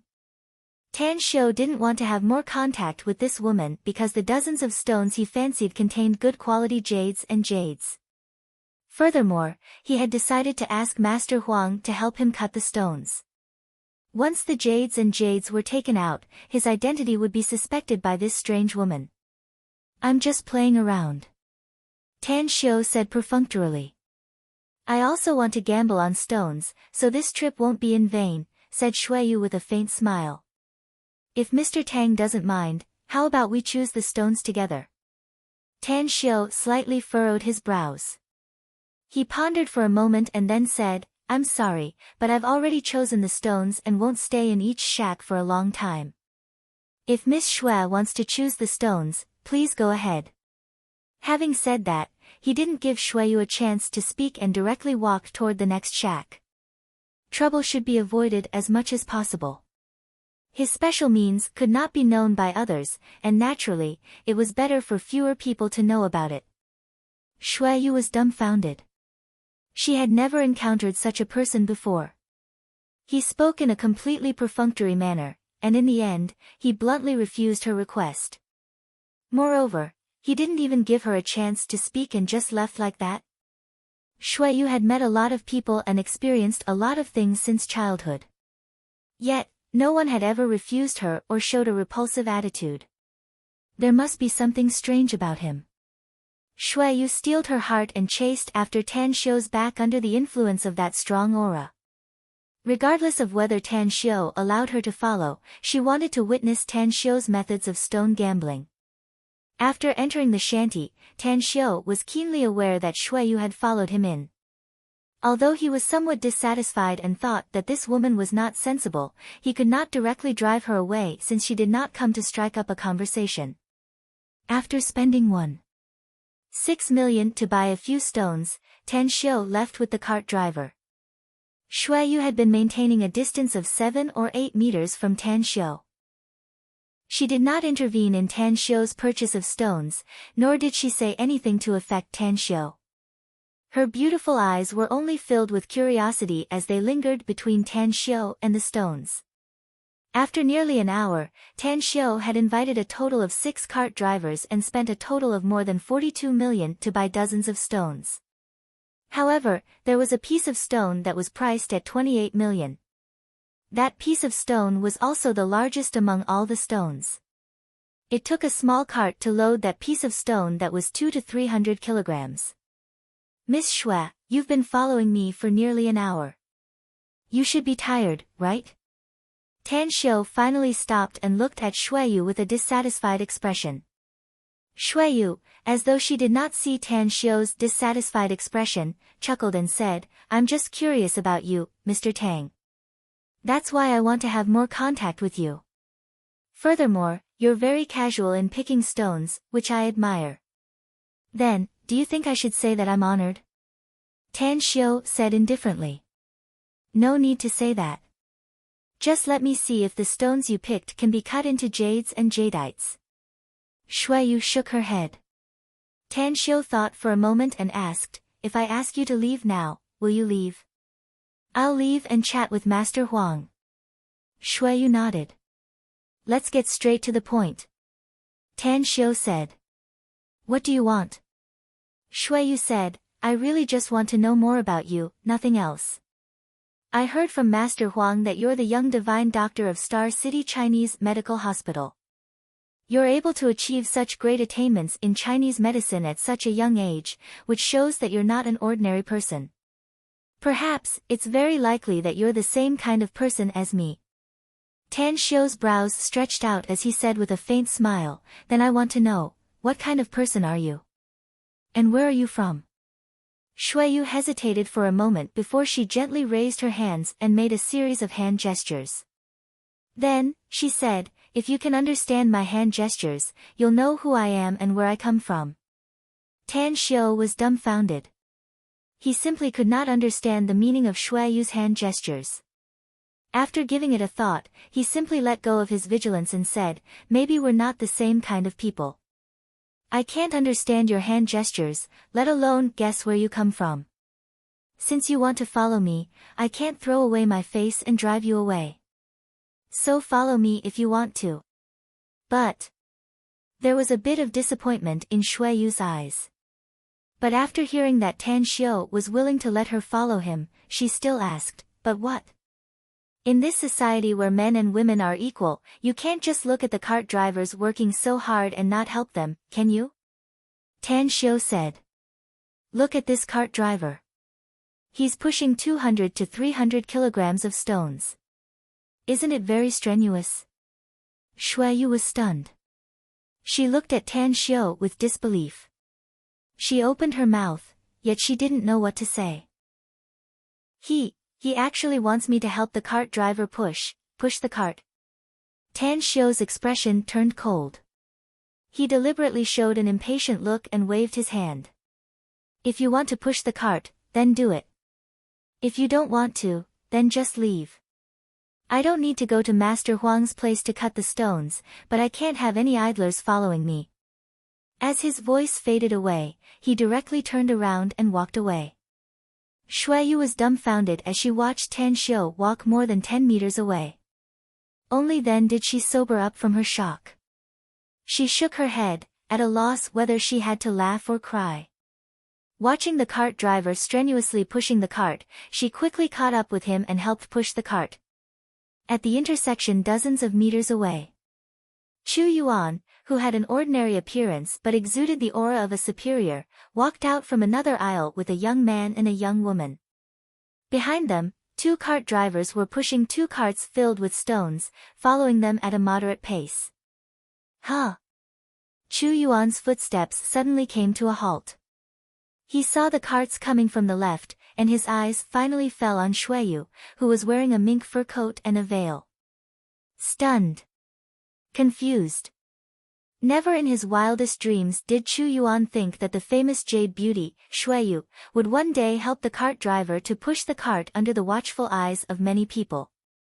Since when did she need to do it herself? Boss, it's Jade Beauty. The young man behind Chu Yuan had an incredulous look on his face and said in a low voice. I saw her, said Chu Yuan with a nod. At this moment, Tan Xiu had already seen Chu Yuan, the young man and woman behind him, and the 2 cart drivers. His eyes swept over the 2 carts, and his mind recalled the words Long Zhenyu had told him. Chu Yuan, the successor of Shanghai's Imperial Garden, the owner of the Imperial Brilliant Group, and the founder of Imperial Fortune Venture. Perhaps he and Xueyu are the same kind of people. Tan Xiu turned his head and glanced at Xueyu, who was helping to push the cart, and then continued to walk forward without changing his expression. When he passed by Chu Yuan, his eyes glanced at the blood-colored jade pendant hanging on Chu Yuan's waist. Blood jade was a very precious jade, and any piece of it was a priceless treasure. At the back, Xueyu also saw Chu Yuan. She raised her brows and let go of the cart. She stopped in front of Chu Yuan and softly said, Greetings to the young master of the Imperial Garden. Chu Yuan let out a faint smile and glanced at the 6 carts, saying, Jade Beauty, we haven't seen each other for 2 years, right? I didn't expect that we would meet again in Star City after the last time we parted in Shanghai. You didn't come here just to gamble on stones, did you? I think you misunderstood, Chu Yuan, said Xueyu. I didn't buy these stones. The one in front is Mr. Tang, and I'm helping him. Mr. Tang. Chu Yuan looked surprised and followed Xueyu's eyes. His eyes lingered on Tan Xiu's back for a few times before he asked with a frown, Who's Mr. Tang? Xueyu pointed to the front and said while walking, He has profound attainments in the medical field and is also a very interesting person. Very interesting. Chu Yuan slightly furrowed his brows and was secretly vigilant. He had a good impression of Xueyu, and everyone in the Imperial Garden knew about it. Even though he had never seen Xueyu's true appearance, he was secretly fascinated by her cold and piercingly cold character that was hidden within her gentle and warm as jade character. He was a proud man who used his real ability to defeat hundreds of outstanding peers in the Imperial Garden and eventually became the first successor of the Imperial Garden. He had seen countless women, but only Xueyu could attract him. Now, seeing that Xueyu was unexpectedly interested in another young man, he couldn't help but be vigilant. How about taking me to meet him? Chu Yuan asked seemingly casually, but his eyes were completely locked on Xueyu's eyes. He believed that eyes are the window to the soul, and he wanted to see more information from her eyes. Xueyu hesitated for a moment and said, Mr. Tang's character is very strange. I'm afraid that he will be disgusted if I take you to see him. In fact, I'm also thick-skinned enough to barely be able to follow him. Ah, he said that he doesn't like idlers following him, so I can only help him push the cart. Chu Yuan squinted his eyes. He felt that he was interested in this Mr. Tang. Ordinary young men who saw Xueyu, even if they couldn't see her appearance, could make them drool just by looking at her figure, temperament, and beautiful eyes. But this Mr. Tang, did he want to play hard to get? Or was he really not interested in Xueyu? Where are you going? Asked Chu Yuan. He rented Master Huang's shed, said Xueyu. Chapter 629. Tan Xiu strode into the shed and looked at the chatting Master Huang and the old man in Tang's suit sitting on the sofa. He lightly smiled and said, I'm afraid I'll have to trouble you today, Master Huang. I bought a lot of stones. I wonder if you can cut them all this afternoon. Master Huang directly got up and looked at the 6 carts behind Tan Xiu. He forced a smile and said, I can't cut them all unless I work overtime today. It's all right. Just do your best, said Tan Xiu. Let's continue tomorrow if we can't cut them all. Master Huang agreed and called the 6 workers who were pushing the carts, asking them to move the stones to the stone-cutting machine. Just as he finished moving the stones, his complexion slightly changed. His expression became somewhat respectful as he quickly walked to greet Chu Yuan and Shui Yu who had just come in. Greetings to the Imperial Gardens, young master. Greetings to the Imperial Gardens, young master. The old man in Tang's suit also greeted respectfully. There's no need to be so polite, garden elders, said Chu Yuan with a smile. I just happened to meet Jade Beauty and learned that Mr. Tang rented this shed, so I came here to have a look. Nice to meet you, Mr. Tang. Nice to meet you, Mr. Chu, said Tan Xiu lightly. Chu Yuan stared blankly and looked at Tan Xiu, asking, Do you know me, Mr. Tang? You're the successor of Shanghai's Imperial Garden, the owner of the Imperial Brilliant Group, and the founder of Imperial Fortune Venture. Wouldn't I be ignorant if I didn't know such a famous and influential figure like you? Tan Xiu lightly smiled. Upon hearing this, Chu Yuan's vigilance toward Tan Xiu increased a bit. The other party knew his situation very well, but he didn't know the other party's situation, which made him feel terrible. However, he was extremely intelligent.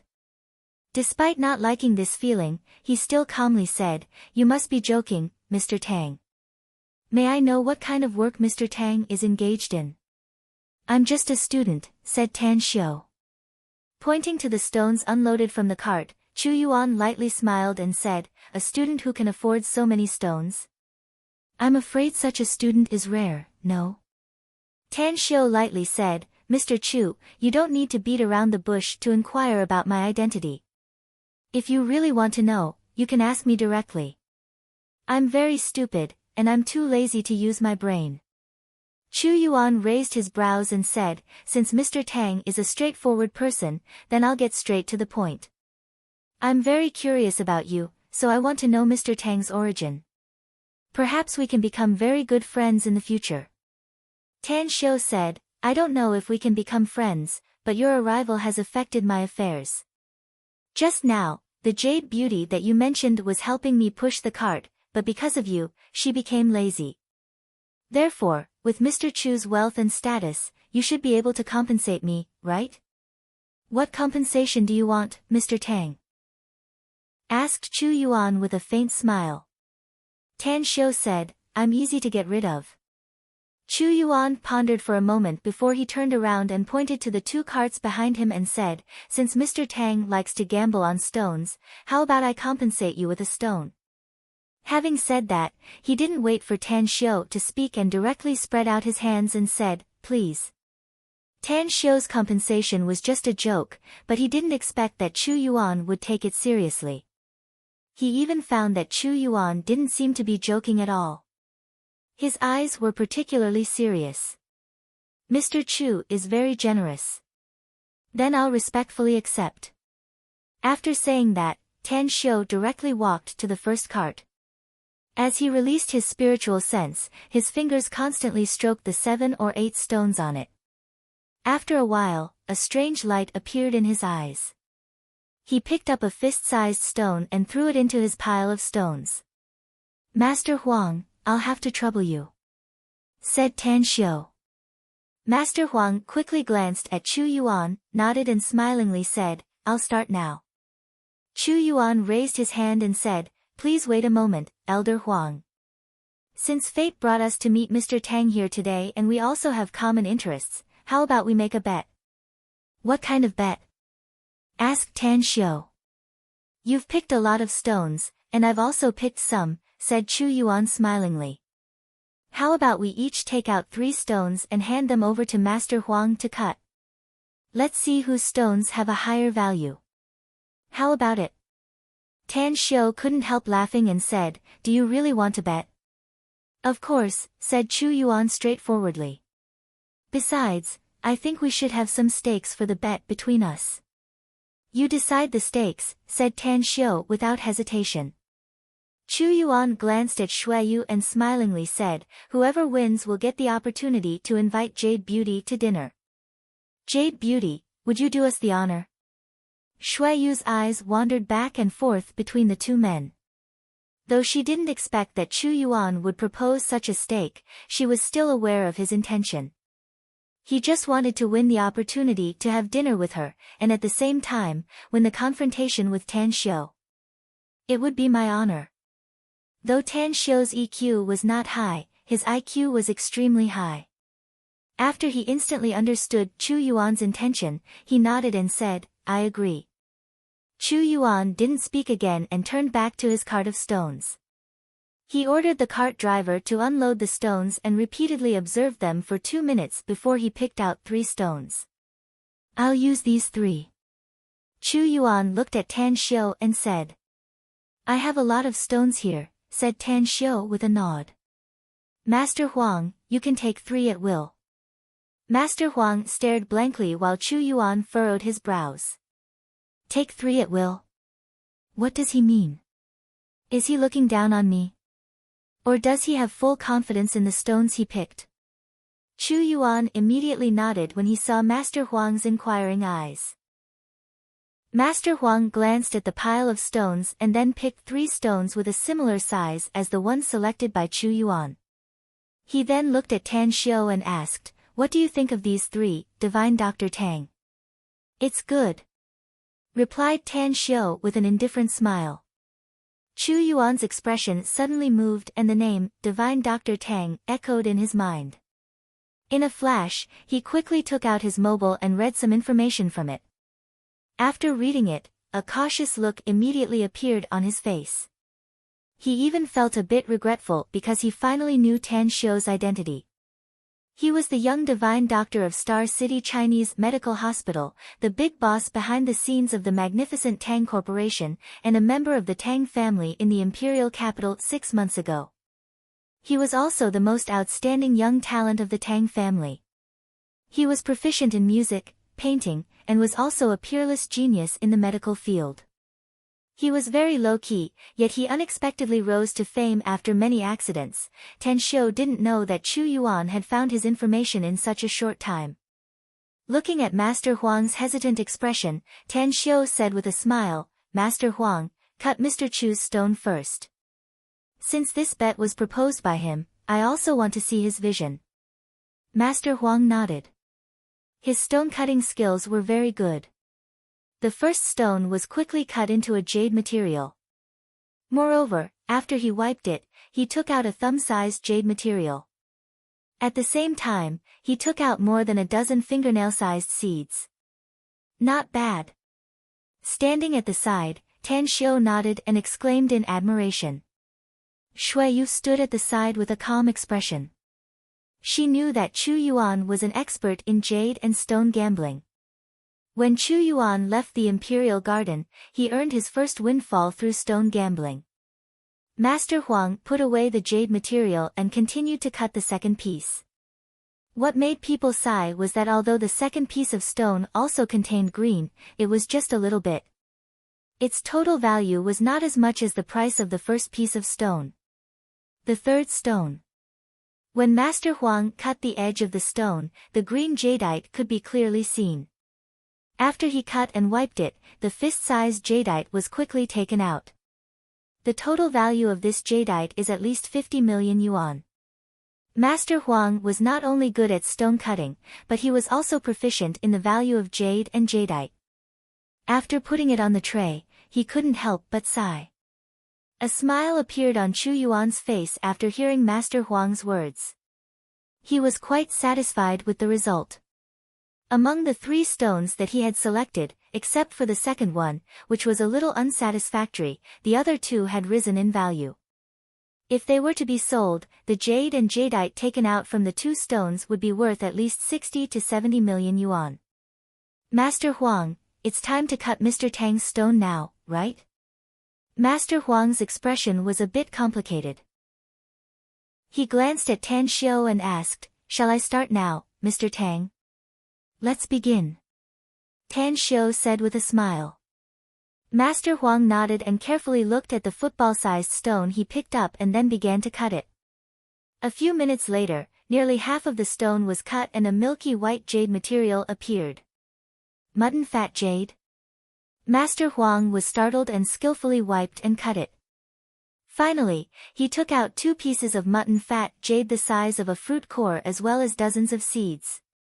This time, Xueyu, on the other hand, looked surprised. She looked at Tan Xiu's calm face and suddenly had a strange feeling. She faintly felt that today's gamble would be a bit interesting. Chu Yuan's expression remained unchanged, but he could only force a wry smile inwardly. It was because he didn't expect that Tan Xiu's luck would be so good as to take out a mutton fat jade from the first stone. Although its value was not as much as what he got, it was, after all, just the first one. There were still 2 more stones that had yet to be cut. Continue. Tan Xiu said with a faint smile. Master Huang nodded and picked up the second stone and began to cut it. Red? Master Huang saw a faint red trace in the stone when he cut it. When he began to wipe it and cut in all directions, the bright red jade material was finally exposed to everyone. Blood jade, top-grade blood jade. Master Huang's voice trembled a little. It must be known that blood jade was very precious, and top-grade blood jade was a treasure that was hard to find even with money. For example, the jade pendant carved with blood jade on Chu Yuan's waist was outrageously valuable. Xueyu looked at Tan Xiu in surprise. She didn't expect that there would be blood jade in the pair of stones Tan Xiu bought. Moreover, it was top-grade snow jade. Something's wrong. Xueyu looked at Tan Xiu's calm expression and a strange tide emerged in her heart. She knew that Tan Xiu had won. Even if the third stone was not cut, this blood jade alone was worth more than the total value of the jade and jadeite obtained by Chu Yuan. I'm very sorry. Today's update will be 2 hours late due to the dinner. I'm holding multiple jobs and have too many tedious things to do. I hope that brothers and sisters can understand. As long as Jingyi doesn't have any social engagements, she will definitely update on time. In addition, Jingyi will try her best to rush the draft tonight. If there's a chance, she will try her best to update. Chapter 630. Compared to the shock and doubt on Xueyu's face, Chu Yuan's expression was a bit unnatural. Originally, he had the thought of winning to prove his ability to suppress Tan Xiu. Secondly, he could also invite Xueyu to dinner. He had even thought of the place to invite Xueyu to dinner in the presidential suite of the Long's dining hall. However, at this moment, his wishful thinking came to nothing and he even lost the opportunity to invite Xueyu, which made him a bit angry. Master Huang was a bit excited. After all, being able to cut out a top-grade jade like the blood jade was definitely an honor for a stone-cutting master like him. However, he was also perfectly aware of what the bet between Chu Yuan and Tan Xiu meant for Chu Yuan. It meant that Chu Yuan had lost. However, he still had his own bottom line even though he also came from the Imperial Garden. After taking out the blood jade, he fiddled with it for a while before putting it on the tray and then picked up the third stone material. Master Huang, there's no need to cut it out. I lost. Despite feeling vexed, Chu Yuan still showed an open and above-board manner. He nodded to Tan Xiu and then spoke to Master Huang. Don't worry, Mr. Chu, said Tan Xiu with a faint smile. Even if there was no bet between us, I'd still cut these stones out. Let's continue, Master Huang. Master Huang hesitated for a moment before agreeing to Tan Xiu's words. After the stone-cutting machine cut it out, a green color appeared in front of everyone in just 2 minutes. There's also jade in it. Master Huang was shocked, and the onlookers in the surroundings also looked incredulous. It must be noted that Tan Xiu's 3 stone materials were randomly taken out by Master Huang from a large pile of stones. How could each of them contain jade? Was it Tan Xiu's luck? Or was he really sure that there was jade in these stones? The jade contained in the third stone material was not as good as the first and second stones. But in terms of value, it could be sold for several million yuan if sold. I was careless. Chu Yuan rarely lost. That was because he had a cautious personality. Every time he did something, he would make sure that victory was within his grasp. The result of this bet made him realize that there was something wrong with his mentality. If it wasn't for Jade Beauty, he probably wouldn't have proposed a bet with Tan Xiu.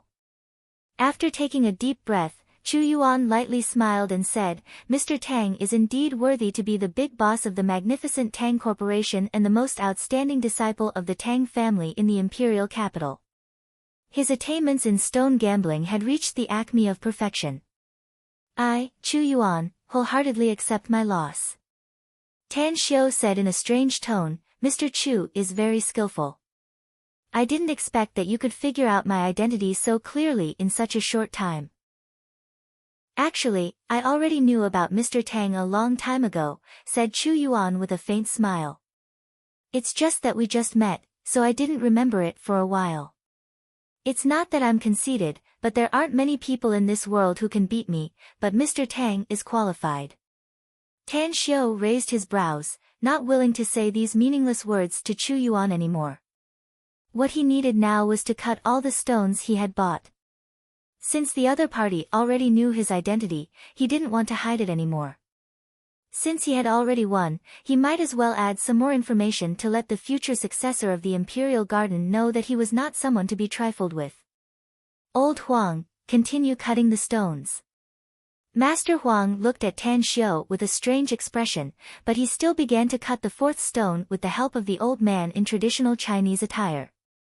There's jade material. There's also this one. How is this possible? As Master Huang continued to cut the stones, pieces of jade were taken out from the stone. More than 2 hours later, a large number of jades and jadeites were taken out from more than a dozen stone materials. At this moment, Chu Yuan was shocked. He simply couldn't believe his eyes. It was because each of the stones Tan Xiu bought had jade or jadeite in it, which had broken his understanding of stone gambling. Not only him, but the man and woman behind him were also shocked to the point that it was difficult to be any more shocked. It was because they had never encountered such an evil thing. Shui Yu's beautiful eyes were rippling with extraordinary splendor. Her eyes kept wandering back and forth between the stone materials, jadeites, and Tan Xiu. She was at the scene when Tan Xiu bought these stones. She saw with her own eyes that Tan Xiu directly locked the stones and traded with the owners and staff of the shacks. Evil. Strange. Shui Yu found that she really couldn't see through Tan Xiu. Not to mention other aspects, just his performance in stone gambling alone was too terrifying. He was a complete evildoer. Finally, when Master Huang cut the 20th stone material, Shui Yu couldn't help but stare at Tan Xiu and ask, "How did you do it, Mr. Tang?" "I don't understand what you mean," Tan Xiu asked despite already knowing the answer. "Even if your luck is so good, it's impossible for you to bet everything correctly," said Shui Yu. Jade materials are wrapped in stones. Even if a normal person has extraordinary insight in this aspect, it's still impossible for them to bet everything correctly. I think you should have some means to detect whether there's jade inside the stone material. Tang Xiu found that everyone's eyes were focused on him when Shui Yu spoke to him. He immediately grinned and said, "Would you believe me if I told you that my eyes can see through things?" "That's right. Seeing through things. How is that possible?" Shui Yu shook her head. "Since it's impossible, then why did you ask?" Tan Xiu lightly smiled. "Everyone has their own secrets. You have yours, and so does Mr. Chu. I have a bit of talent in stone gambling, so there's nothing to fuss about, no?" Shui Yu was silent for a few seconds before she suddenly asked, "Can you really see through things?" "I don't know if I can see through things or not," said Tan Xiu with a smile. "But I can see that you're very beautiful.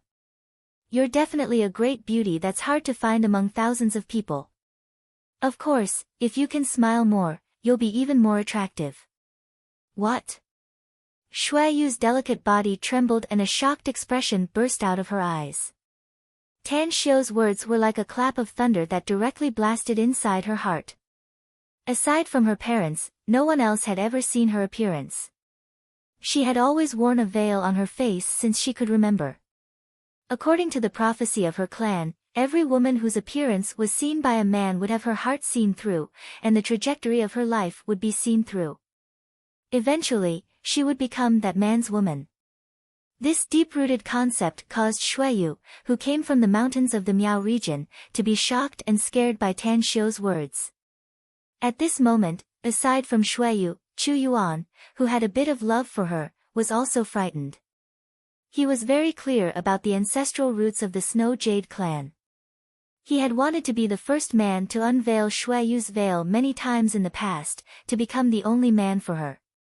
But, if Tan Xiu really saw Shui Yu's true appearance, then, even if he had monstrous abilities, he would not be able to get Shui Yu.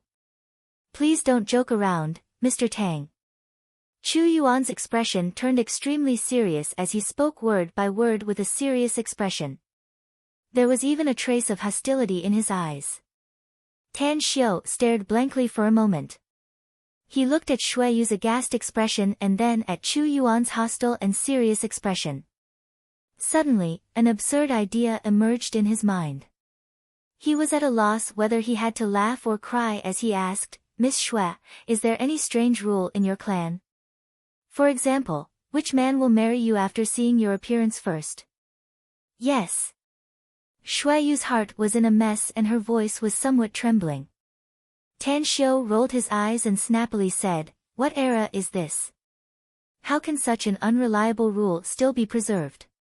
Forget it. I was just talking nonsense, so don't take it seriously. Also, I'll give you a piece of advice. Love is not a child's play, and marriage is not a joke. You, just abolish that unreliable rule as soon as possible. After saying that, he didn't want to pay attention to Shui Yu and Chu Yuan anymore. He directly looked at Master Huang and said, hurry up and cut the stones. I don't have much time. The earlier I take out all the jades from the stone material, the earlier I can go home and have dinner. Shui Yu's eyes stared fixedly at Tang Xiu. After a few minutes of silence, she said, Mr. Tang, since you won the bet with Chu Yuan, you should have dinner with me tonight according to the agreement. Tang Xiu casually waved his hand and said, actually, the wager Mr. Chu just proposed was just to make the belle smile.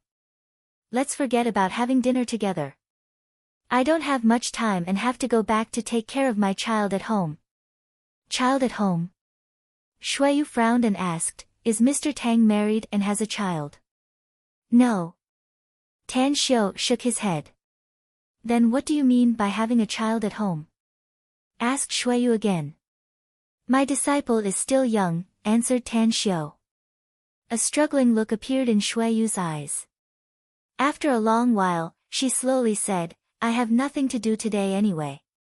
Since Mr. Tang has a child at home, then I'll go back with you. But I don't know if Mr. Tang would like to take me home for a meal.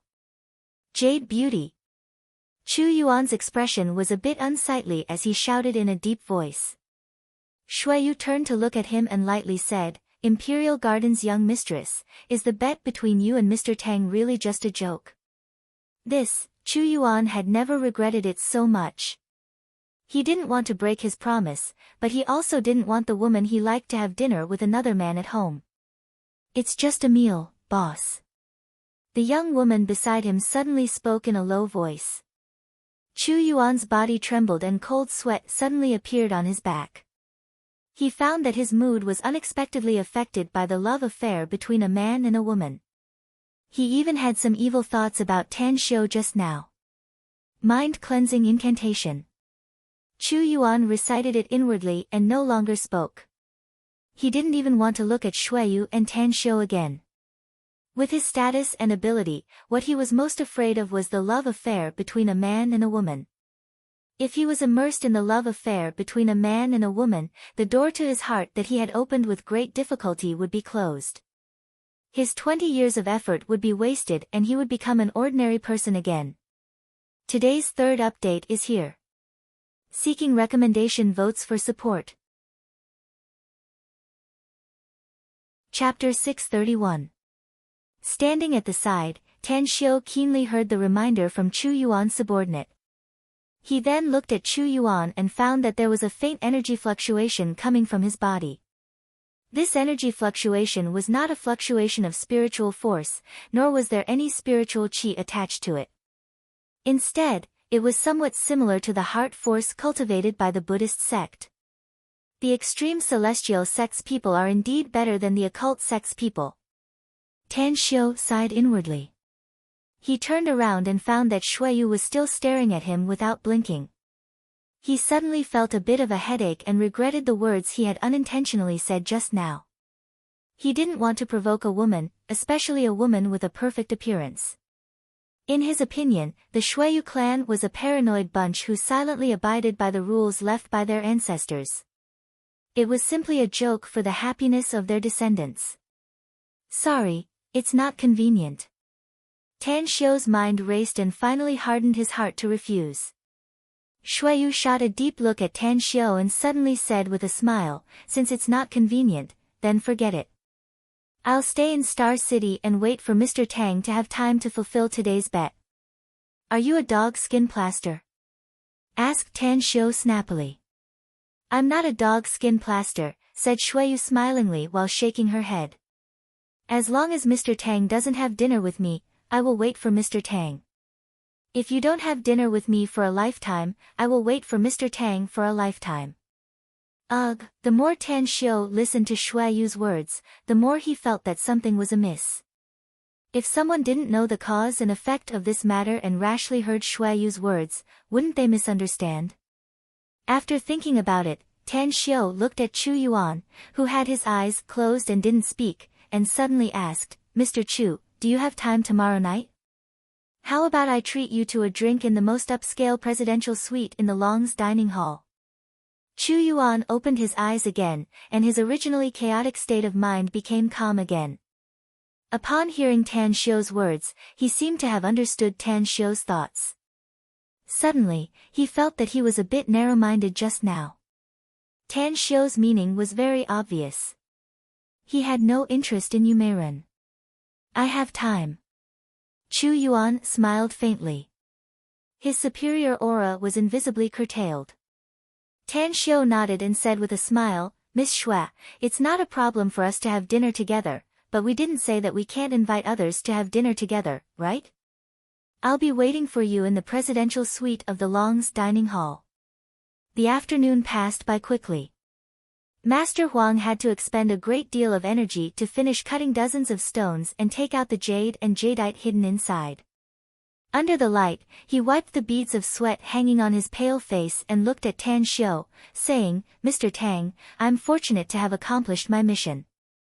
All the stones had been cut out. All the jade and emeralds are here. Tan Xiu nodded and said, I'll send these things back first. Leave me your address. I'll go back and finish my work, then I'll go find you after I finish eating. Don't worry. I, Tan Xiu, am a man of my word. Since I promised to cure your leg, I will never go back on my word. Thank you, Divine Dr. Tang. Master Huang said gratefully.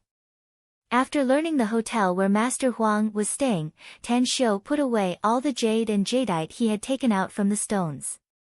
He then bid farewell to Chu Yuan and Xueyu and left straight away. Inside the shack, Chu Yuan looked at Tan Xiu's back as he left. His eyes then fell on Xueyu and calmly asked, Do you believe he can see your face? I don't. Xueyu shook her head.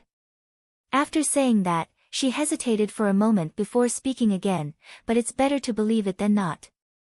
If he really saw my face, then I can't violate the ancestral rule of my Xue clan. Chu Yuan forced a wry smile inwardly and said, Tan Xiu's identity is very suspicious. Though I've learned a lot about him and know that he's the magnificent Tang Corporation's behind-the-scenes boss and a member of the Tang family in the imperial capital, I always feel that he should have other identities.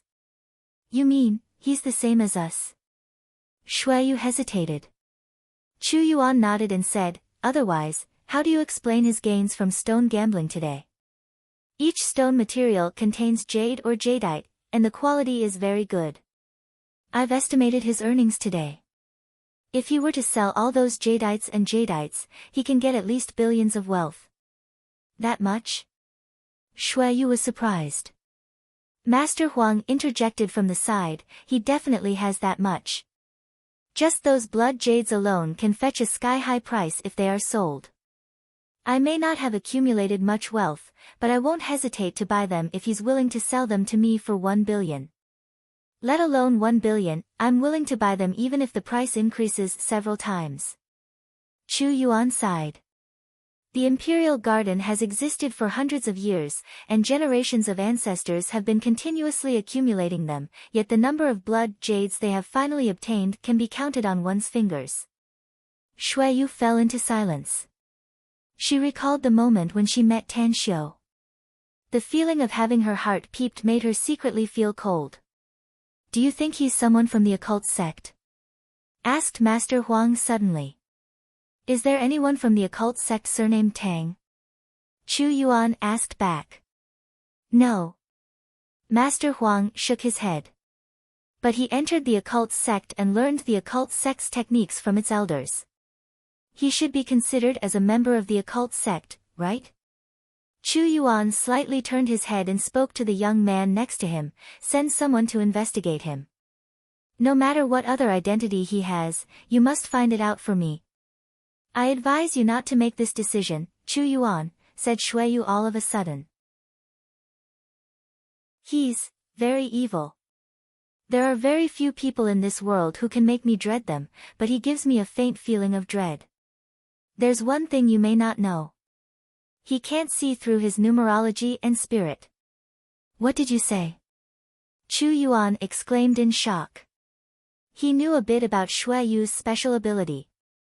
She could see the numerology of any ordinary person and their own spirit, except for those who were part of the 3 styles.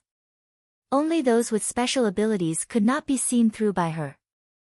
This Tan Xiu, should I still send someone to investigate him, boss? Asked the young man in a low voice. Chu Yuan was silent for a moment before he forced a smile and said, since Jade Beauty has said so, then don't investigate him for the time being. It's a taboo to be investigated by others. We still don't know his details, so we can't become enemies with him for the time being. Tan Xiu left the convention center and stored all the jades into his interspatial ring in a hidden place. It was already 8 p.m. by the time he rushed home. He saw his parents talking with Tang Xiaohan and Gu Yin, so he greeted them and returned upstairs as fast as he could. Today, he had obtained a lot of jade materials, and he would start refining a batch of jade bottles and jade boxes if there was nothing very important. Of course, he also needed to refine a batch of array discs to arrange a feng shui array. The reconstruction of 9 Dragons Island would be completed next year, and he would need a huge number of array discs to arrange a large array on the entire island. The jades he obtained today were far from enough. After taking a shower and changing his clothes, he went downstairs again. Su Lingyun came out of the kitchen and smilingly said to Tan Xiu, I've heated the food for you. Let's eat first. All right. Tan Xiu let out a faint smile and followed Su Lingyun to the dining room. Where did you go this afternoon, Xiu? Asked Su Lingyun curiously. Chen Zhizhong came to our house today and found that you weren't home, so he left the things he brought and left. Tan Xiu stared blankly for a moment. He didn't understand why Chen Zhizhong would come here. If he had something to look for him, he could have called him directly. After giving it a thought, he took out his mobile and dialed Chen Zhizhong's number. Master. Chen Zhizhong's voice came out of the phone. I heard you came to my house this afternoon. Is something the matter? Asked Tan Xiu. I just got a 1,000-year-old wild ginseng this morning and wanted to send it to you, but I found that you weren't home, Master, said Chen Zhizhong. Also, there's one more thing. Thank you for staying in the imperial capital. All right, I understand what you mean, interrupted Tan Xiu with a smile. Your son is my grand disciple, so his business is naturally my business. Don't do these superficial things with me in the future. That's right, I want to ask you something. How much do you know about jades? Chen Zhizhong let out a hollow laugh twice and then said, I know a bit about it. Master, you also know that people like us who have some money like to get some good jades. I once learned some skills from a jade master. That's right, do you need jades, master? I have some good quality mutton fat jade and nephrite jade in my house. Keep those pieces of yours first. Tan Xiu said. They will be useful to you later. What I want to ask you is, are you interested in doing a jade business? Chen Zhizhong was confused. Jade business? What's your plan, master? I need a lot of jades. The higher the quality, the more I need them, said Tan Xiu. If you're willing to dabble in the jade business, money won't be a problem. I can invest some money in you, so it'll be easier to get jades later. Chen Zhizhong forced a smile and said, Master, I'm willing, but I don't have the strength. Apart from the liquid capital of the Endless Virtue Pharmaceutical to maintain its business, the rest of the money is invested in the new city. So, I can give you 5 billion yuan first, said Tan Xiu. Chen Zhizhong was silent for a few seconds and then seriously said, I'm willing to give it a try, master. A trace of a smile was revealed on Tan Xiu's face as he nodded and said, since you're willing to give it a try, I'll transfer the money to your account tomorrow. Remember, I'm not asking you to make a lot of money as long as you can get a lot of precious jades. Also, there's one more thing I want to tell you. There's something wrong with the person in charge of your Endless Virtue Pharmaceutical in Blue City. Perhaps the person in charge of your business in other cities also has some problems. You can check it yourself. Chen Zhizhong was secretly startled and quickly asked, What did you find, master? Someone is selling precious medicinal herbs behind your back, said Tan Xiu. Chen Zhizhong's complexion greatly changed as he said in a deep voice, I got it, master. I'll clearly investigate this matter and deal with it. All right. Tan Xiu replied and directly hung up the phone. Chapter 632. After dinner, Tan Xiu didn't immediately rush to the hotel where Master Huang was staying but drove to a small hotel in the Old River Street district. Mo All and 10 experts of the Everlasting Feast Hall had arrived at Star City and were staying in this small hotel. Oh, you've worked hard. After seeing Mo All, Tan Xiu found that the burly man was now as majestic as an iron tower. A smile hung on his angular face, yet his every movement had the demeanor of a grandmaster. Upon seeing Tan Xiu again, Mo All's eyes gleamed with excitement as he respectfully saluted and said, It's my honor to be able to serve boss. It's not hard at all. You'll stay here tonight, said Tan Xiu with a smile. I'll get a house tomorrow as your lodging. You'll follow me and work for me later. The rest will guard the lodging and wait for my order at any time. Understood. Mo All and the 10 experts of the Everlasting Feast Hall respectfully replied. Tan Xiu didn't stay here for long. After leaving with Mo All, he hurried to the hotel where Master Huang was staying. What he didn't expect was that aside from Master Huang, Shuiyu and Chu Yuan were also waiting for him in the hotel. Mr. Tang, we heard that you're a young divine doctor and learned that you're going to treat old Huang's leg tonight, so we followed you to see your superb medical skills. You won't blame us, will you? Said Chu Yuan with a smile. As the saying goes, one never slaps a smiling face. Although Tan Xiu was disgusted with the duo following him like a dog's skin plaster, he didn't want to become enemies with them for no reason. After replying to them with indifference, he took out the silver needles he carried and said, You too can help me since you've followed me. Go get a basin of hot water. The higher the temperature, the better. Also, get 2 clean white towels. Chu Yuan was a bit helpless. He had a distinguished identity, yet he was now being ordered around by Tan Xiu like a waiter. He quickly glanced at Shuiyu and found that she was indifferent, so he immediately forced a smile and said, "I'll go now." Tan Xiu nodded and signaled Master Huang to sit down. He rolled up his trousers and pinched the joints of his legs with his fingers. He gently massaged the acupoints of Jianyangguan, Yinlingquan, Dubi, and Zisangli on his left leg. At the same time, strands of chaotic force entered the 4 acupoints through his fingers. "You must have suffered a lot, right?" Tan Xiu raised his head and asked calmly. Master Huang forced a smile and said, "Yeah. These years, every time it rains, my knees hurt badly." Tan Xiu said, "I'm not talking about cloudy days and rainy days. I'm talking about why your knee was injured. There are a few scars on your leg, brand scars, and there are cut marks on the tendons of your foot, but the tendons are not injured.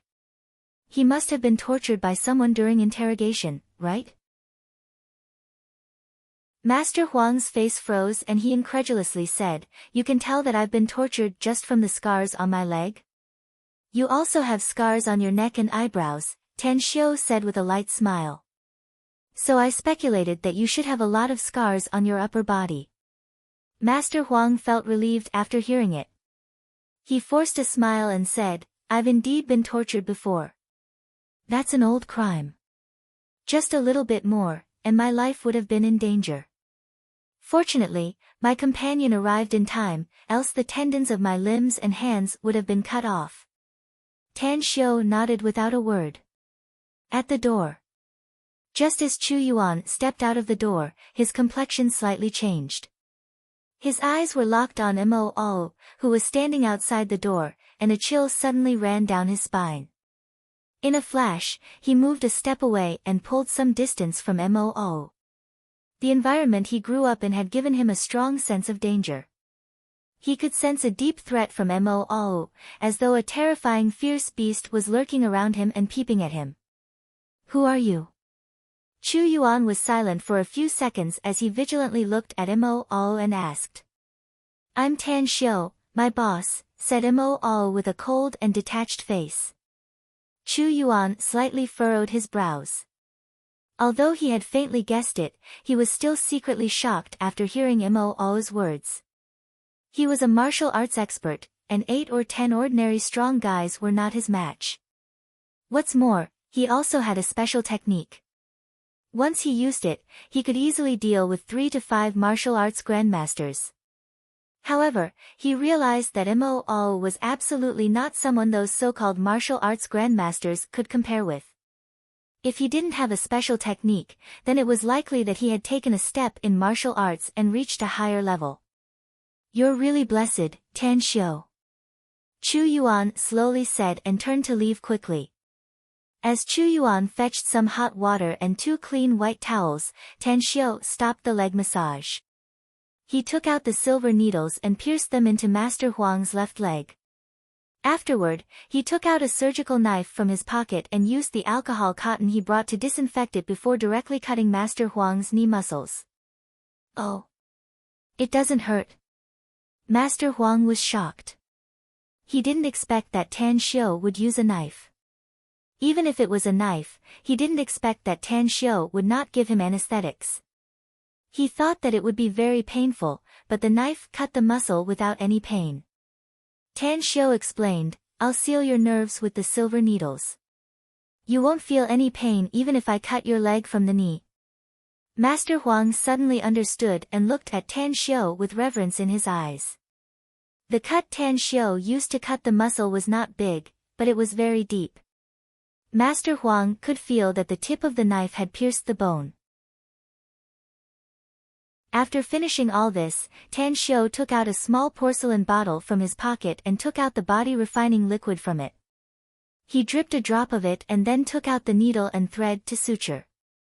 "Kneel in the hot water basin and soak for 2 minutes." Tan Xiu directly said to Master Huang after suturing the wound. Master Huang looked at the steaming hot water. The water temperature was obviously very high. He hesitated for a moment and asked, "Divine Dr. Tang, my wound has just been sutured. If I put the sutured wound in the hot water, will it?" "No, it won't," Tan Xiu interrupted him. Master Huang could only force a wry smile and kneel in the hot water after hearing it. He didn't feel the slightest pain. Instead, he felt a cool and refreshing feeling in his leg joints, which made him stare with a shocked expression. After the cool and refreshing feeling came a burst of lust, followed by warmth. The three feelings cycled and alternated, gradually merging into a special feeling. Ring, ring, ring. At this time, his cell phone rang. Tan Xiu took out his mobile and looked at the caller ID. He found that it was Kang Xia, so he picked it up and asked, "What's up?" Manager He Dong, who is in charge of the scar removal cream product, was resting at home half an hour ago when someone suddenly came to visit, said Kang Xia. They are trying to obtain the scar removal cream formula through coercion and bribery. A total of 2 people, a man and a woman. The man is a middle-aged man and the woman is very young. Tan Xiu's expression changed and he asked in a deep voice, "Where are they now?" "They're in the old River Street district, in a very ordinary residential house," said Kang Xia. After manager he welcomed them into the house, he quietly called me. I heard their conversation and also sent some people to the old River Street district. Our people are now keeping an eye on them. There are only 2 of them. Asked Tang Xiu. 6 people in total, said Kang Xia. That man and woman just entered Manager He's house. There are 2 more people downstairs and outside the residential area where Manager He lives. They are now in the residential house in the old River Street district. Send me the detailed address. I'll immediately send some people there, said Tan Xiu in a deep voice. Also, I'll be there right away. All right. Kang Xia replied and then hung up the phone. After receiving Kang Xia's message, Tan Xiu immediately called Mo All inside and said in a deep voice, "Remember this address and immediately inform your people to rush here. Remember, the people inside must not be allowed to leave. Also, our people are in the vicinity. Don't clash with them." Understood. Mo All immediately complied. Tan Xiu signaled Master Huang to move his knee out of the hot water and let him sit on the sofa. He then pulled out the silver needles from his leg and said, "I have an urgent matter and need to leave. The treatment is over. Soak yourself in this method 2 to 3 times a day for tomorrow and the day after tomorrow. The water temperature is best to be around 60 to 70 degrees. Don't exert any force on your left leg for the next few days. Your internal injuries will be completely healed after a few days." "I'll keep it in mind."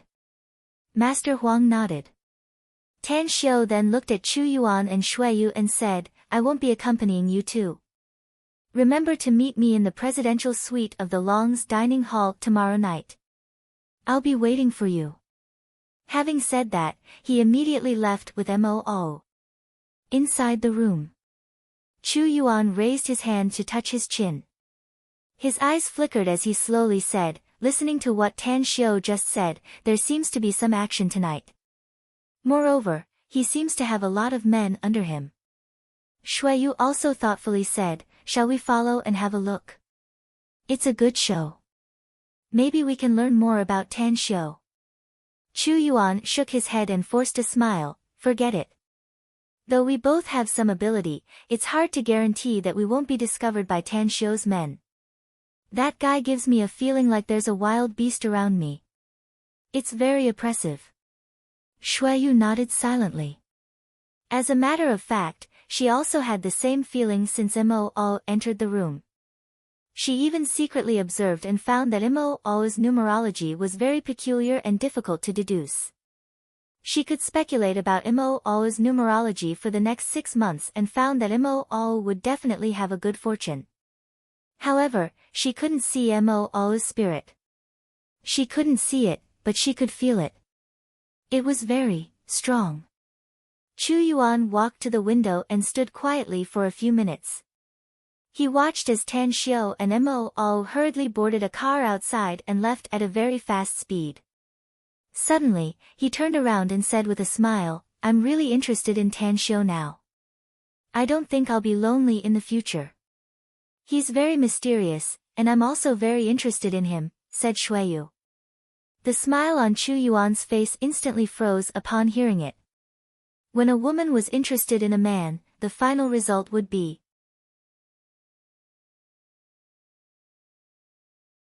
Chapter 633. The Star City's River Street Old District was a residential area that had yet to be developed. The traffic network extended in all directions, and there were many alleys and alleys. If someone was not familiar with this area, it would be very easy to get lost in the alleys. Bedin Alley. Outside the residential house numbered 01966, two young men were squatting by the door, smoking and chatting, but their sharp eyes would sweep across the alleys on both sides from time to time.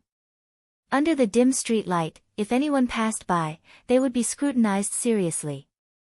Suddenly, one of the young men said in a low voice, "Old goat, why do I have a feeling of dread? It seems like something bad is about to happen." The expression of the youth called Old Yang slightly changed. He vigilantly glanced around and said, "Don't scare me. Last time when we were in Guangyang province, you and Haizi were dealing with the bodies by the river. This feeling was exactly the same.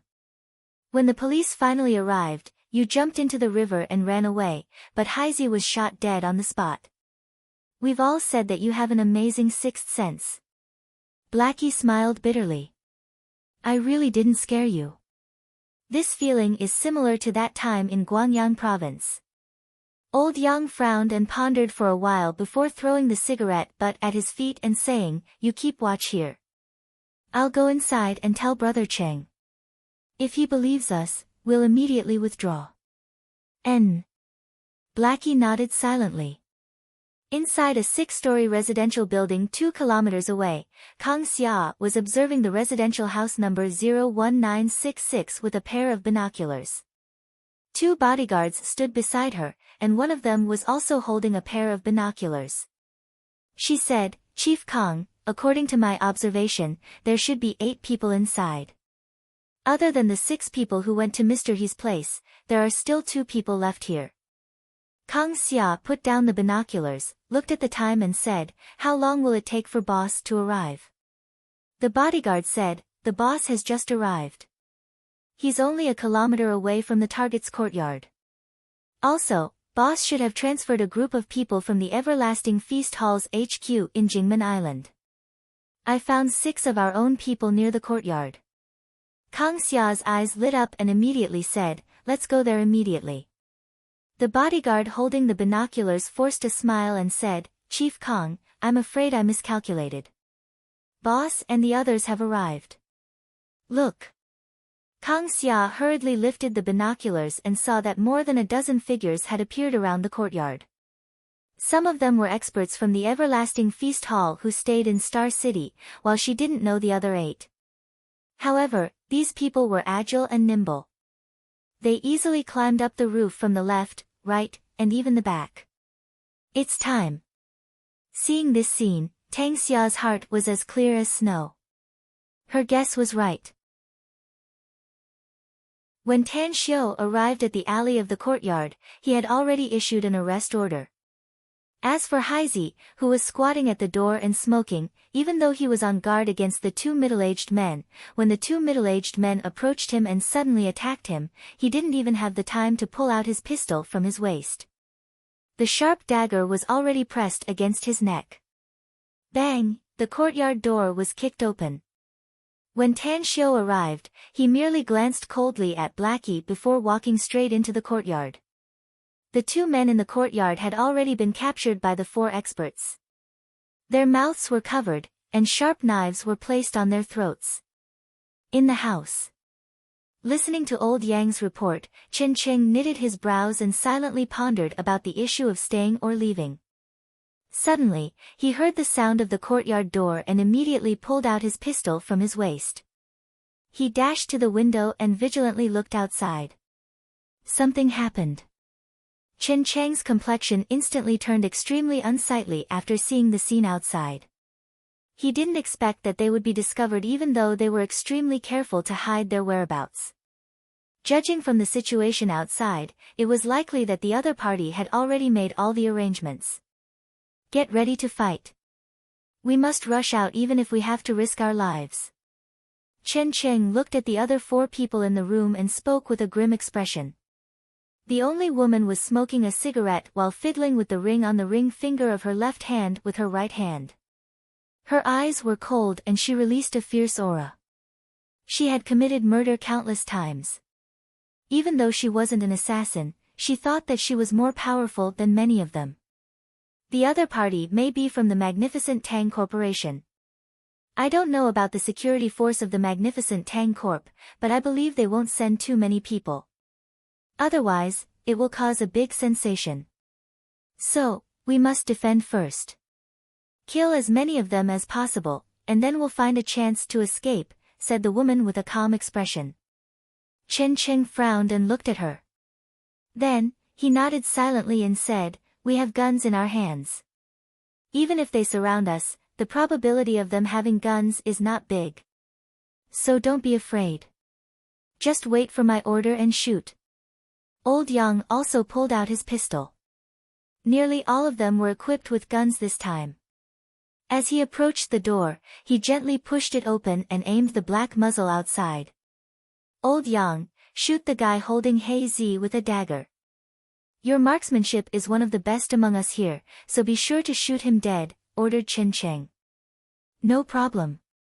A bloodthirsty look flashed in Old Yang's eyes. After replying, he aimed the muzzle at the middle-aged man holding Hei Zi. He counted to 3 in his heart and directly pulled the trigger. Bang! A gunshot sounded and the bullet passed through the door crack straight to the man. In the next moment, the man's expression shifted and he immediately moved Hei Zi's body, causing the bullet to hit him in an instant. Tan Xiao, who was standing at the forefront, immediately shouted after he found that the bullet wasn't aimed at him, "Attack! I want him alive!" Bam! Bam! The windows on both sides of the house were smashed and smashed. 2 ghostly figures instantly rushed into the house. Their movements were extremely fast. Chen Cheng's group of 5 only saw a blur before the pistols in their hands were snatched away. What made the 5 of them feel as if their souls were about to leave their bodies was that their wrists had been forcefully broken. "Don't move if you don't want to die." The 2 of them aimed the 4 pistols they snatched at Chen Cheng's group of 4. As for the man who wasn't targeted by the muzzle, his neck had been broken and he fell limply to the ground. Chen Cheng was scared inwardly, but he forcibly maintained a calm expression on his face. He stared at the middle-aged man and shouted, "Who the hell are you? Don't you know that it's illegal to trespass a private house?" "Is that so?" Tan Xiao strode into the room. His eyes glanced at them and then fell on Chen Cheng. He then sneered and said, "Illegal? A desperado dares to talk to me about the law. Don't you think it's ridiculous? Who the hell are you?" Chen Cheng shouted. Under his gaze, Tan Xiao walked to a chair at the side and sat down. He lit a cigarette and took a puff. As the smoke ring was puffed out, he indifferently said, "You covet my things, yet you ask me who I am instead?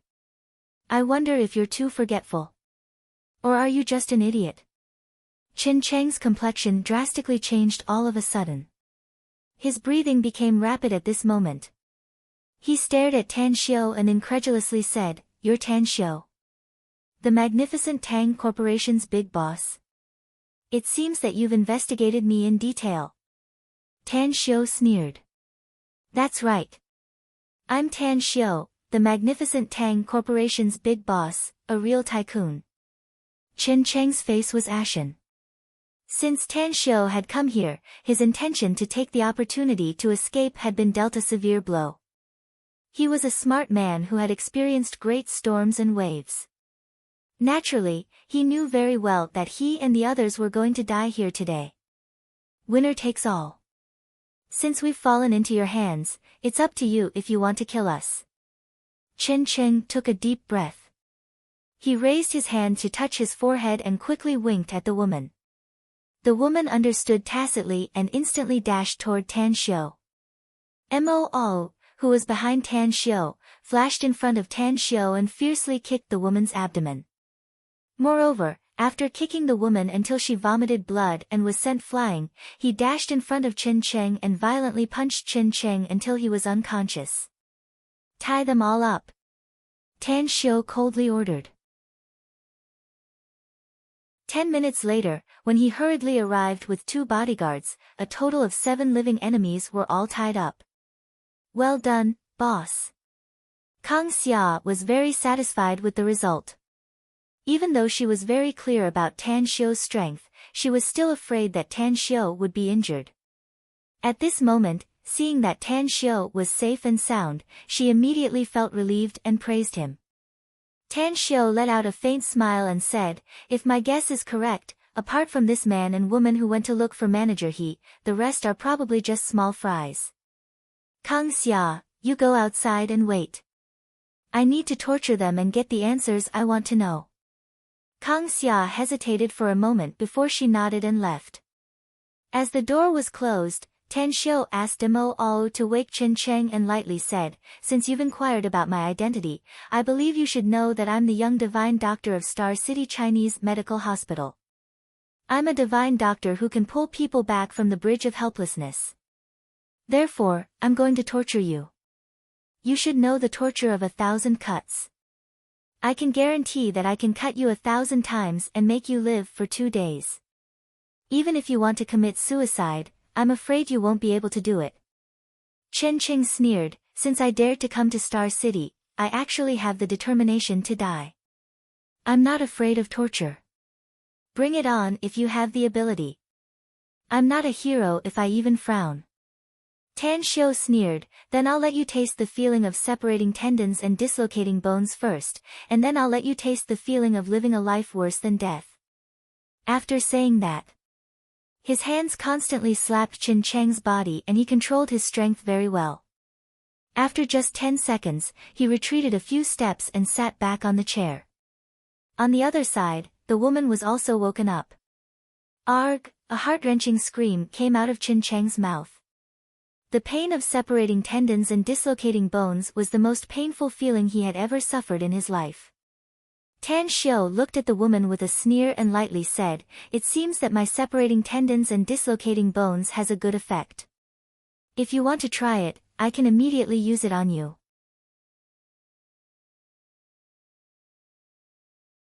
Chapter 634. The threat seemed to have no effect on the woman. She stared blankly at Chen Cheng, who was tied up and twitching on the ground. After half a minute, she slowly turned to look at Tan Xiu. At this moment, she suddenly showed a strange smile to Tan Xiu. "I'll confess." The woman's voice turned a bit hoarse. Tan Xiu frowned and faintly felt that something was wrong. But before he could figure it out, Mo had already strode forward and pinched the woman's cheek with his fingers, making her open her mouth. Mo's expression changed as a foul odor came out of the woman's mouth. He lifted the woman up and punched her in the abdomen, then flipped her upside down with his other hand so that her head was facing down and her feet were facing up. Cough, cough, the woman coughed up blood in pain, but the blood she coughed out was dark red and black. Tan Xiu finally came to his senses. This woman actually committed suicide by taking poison. He had encountered countless people who hid poison in their mouths, that is, in their teeth. But he didn't expect that this woman also had such a suicidal method. After all, he knew Chinese medicine.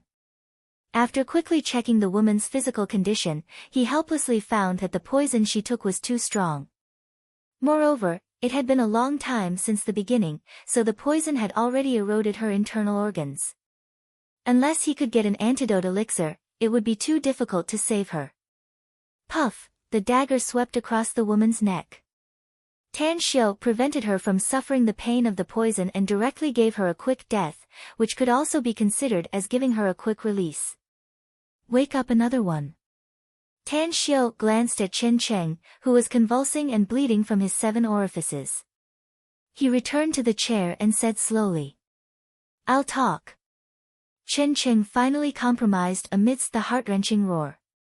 "You compromised so quickly." Tan Xiu lightly smiled.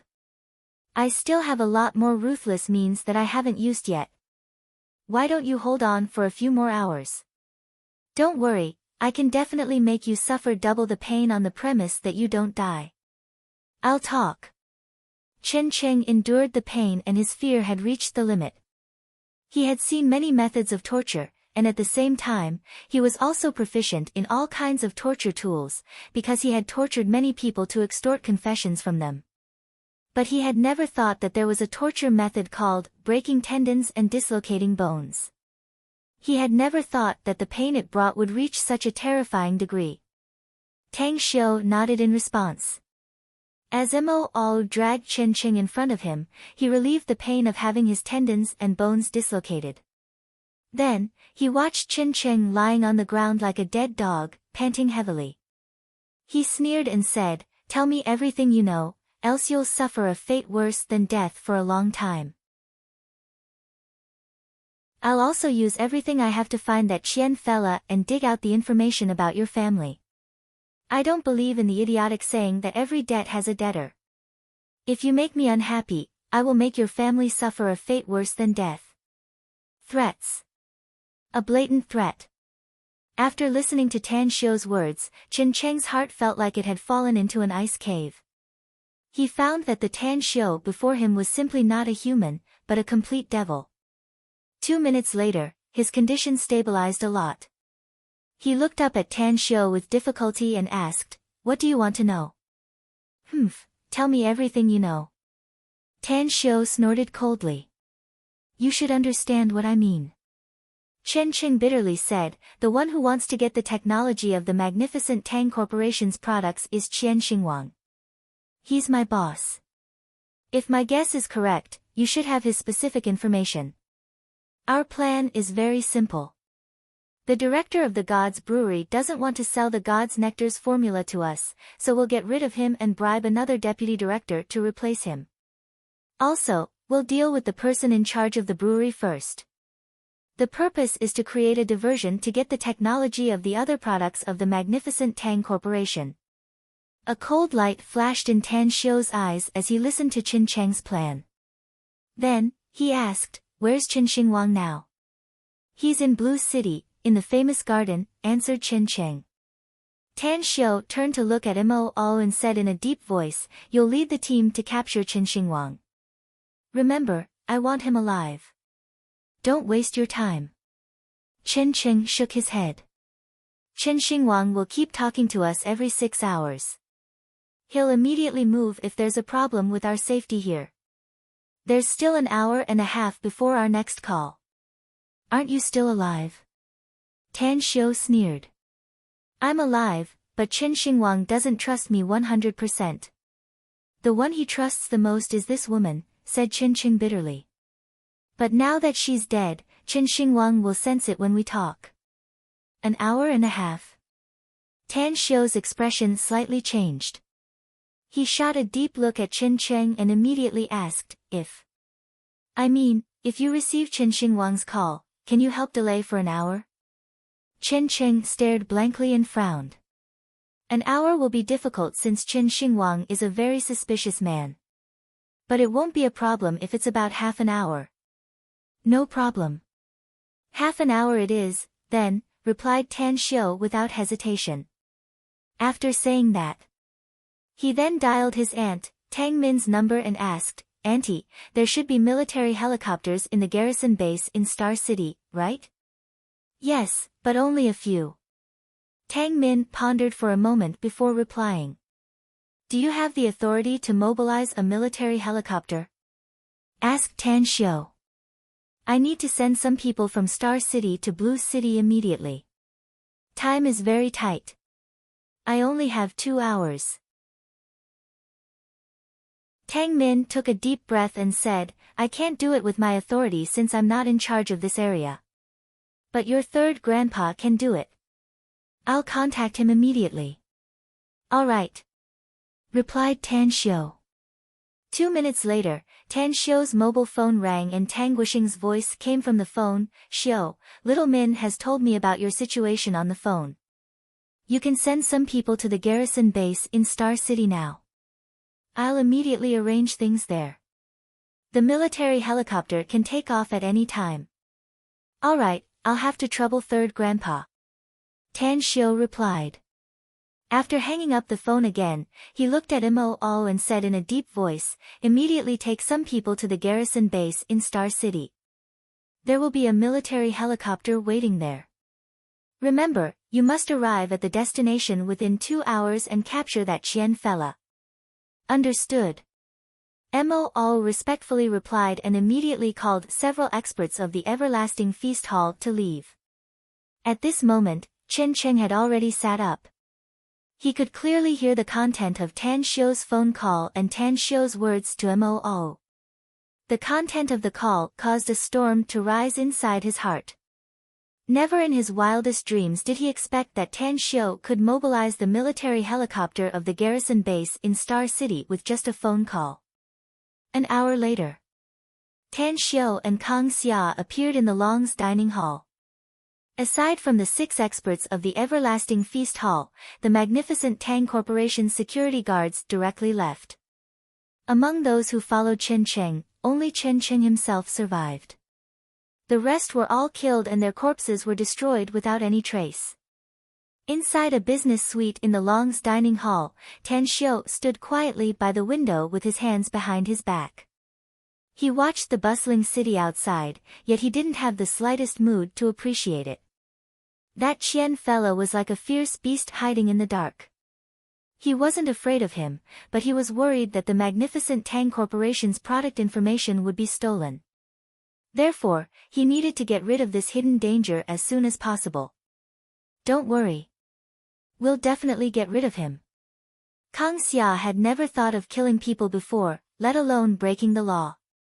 But ever since she followed Tan Xiu, she had witnessed Tan Xiu's killing process many times.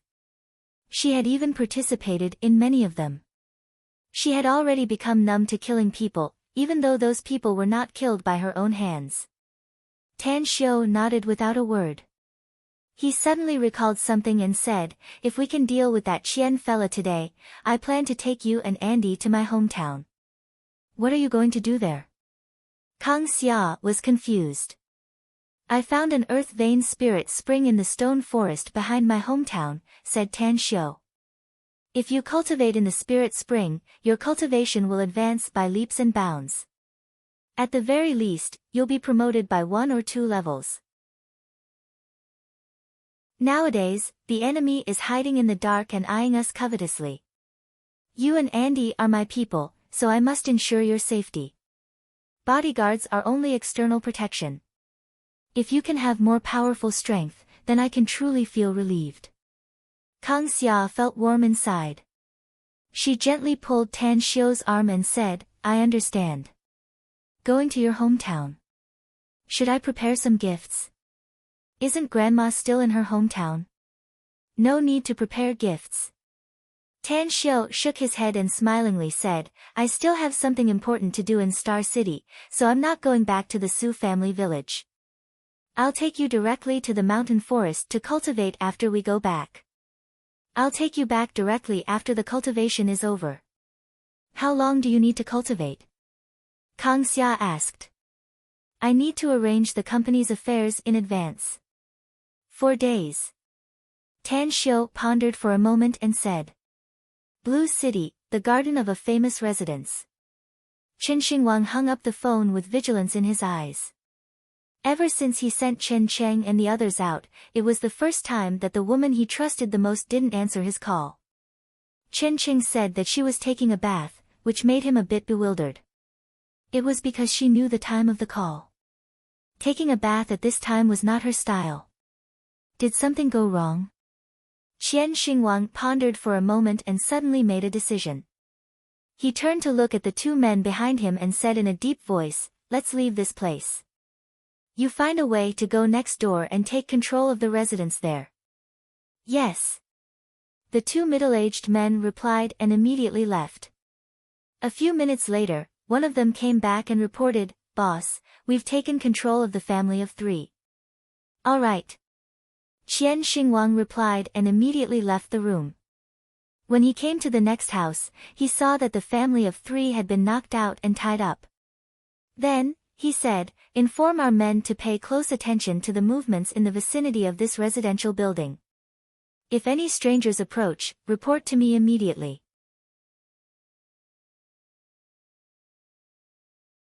Chapter 635. The cold wind whistled in the dark night. Mo and the 4 experts of the Everlasting Feast Hall quietly approached the garden. According to the specific location given by Qin Cheng, the 5 of them didn't enter from the main entrance but circled to the back of the residential building and easily slipped in through the staircase window. Oh, there are 4 suspicious targets around this residential building. Should we clean them up first? Or directly go upstairs to catch them? Asked an expert of the Everlasting Feast Hall in a low voice. Mo was in charge of this operation, so the other 4 people obeyed his orders. After thinking about it, Mo seriously said, let's directly catch that surnamed Xian. As long as we catch him, the mission will be completed. There will be no risk after we clean up the others. Shortly after, the 5 people arrived at the floor where Qian Xingwang was staying. After confirming the room number, Mo gestured to a thin middle-aged man. The middle-aged man then took out 2 curved iron wires and easily opened the door lock. No one. The 5 people looked around but didn't find anyone. The tea in the cup is still hot, and the smell of smoke in the room has yet to disperse. This means that the other party just left not long ago, said Mo in a deep voice. Brother He, you're an expert in tracking enemies. Do you have any way to find them? The thin middle-aged man pondered for a moment and judged, since the other party just left and there are still 4 suspicious people downstairs, I suspect that our targets should still be in this residential building. Leave it to me, I'll find them in a few minutes. After saying that, he took out a plastic bag from his pocket with some yellow powder inside. When he came to the door, he sprinkled the yellow powder on the floor and took out a spray bottle and sprayed it on the powder. Soon after, footprints appeared on the powder. Next door. The thin middle-aged man stared blankly for a moment before he immediately stood up and gestured to Mo. Open the door. Mo quickly ordered.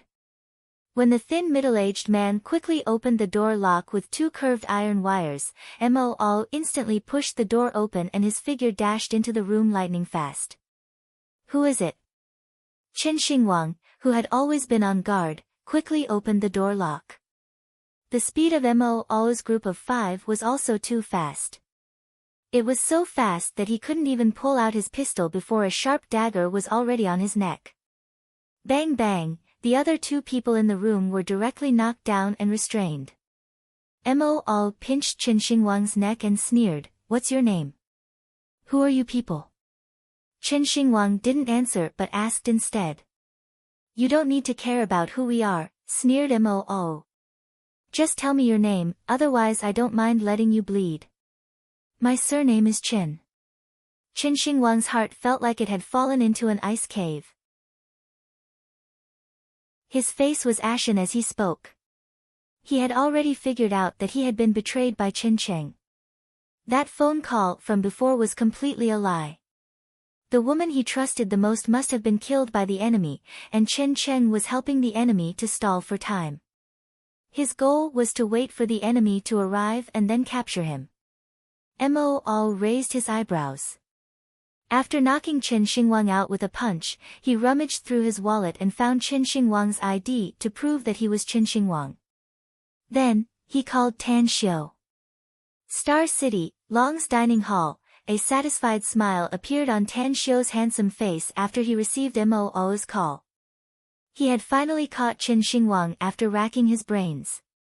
He decided to serve him well regardless of whether he was the one who wanted to get the magnificent Tang Corporation's product formula or not.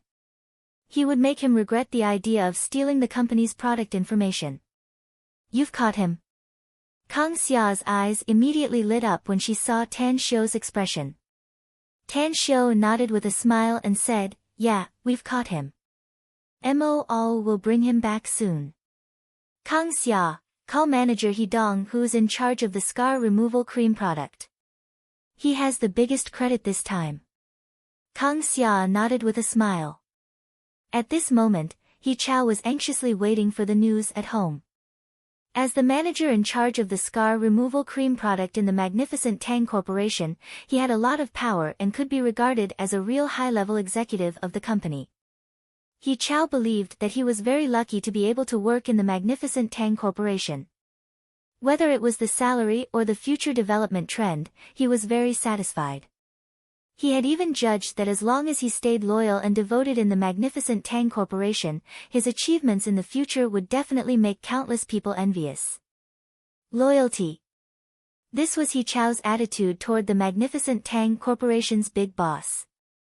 After experiencing the incident in the Long's dining hall, witnessing the big boss kill people with his own eyes, he personally experienced the magnificent Tang Corporation's uniting momentum and common hatred toward the common enemy. He knew that what the big boss valued the most was not the formidable ability of her subordinates, but loyalty and loyalty.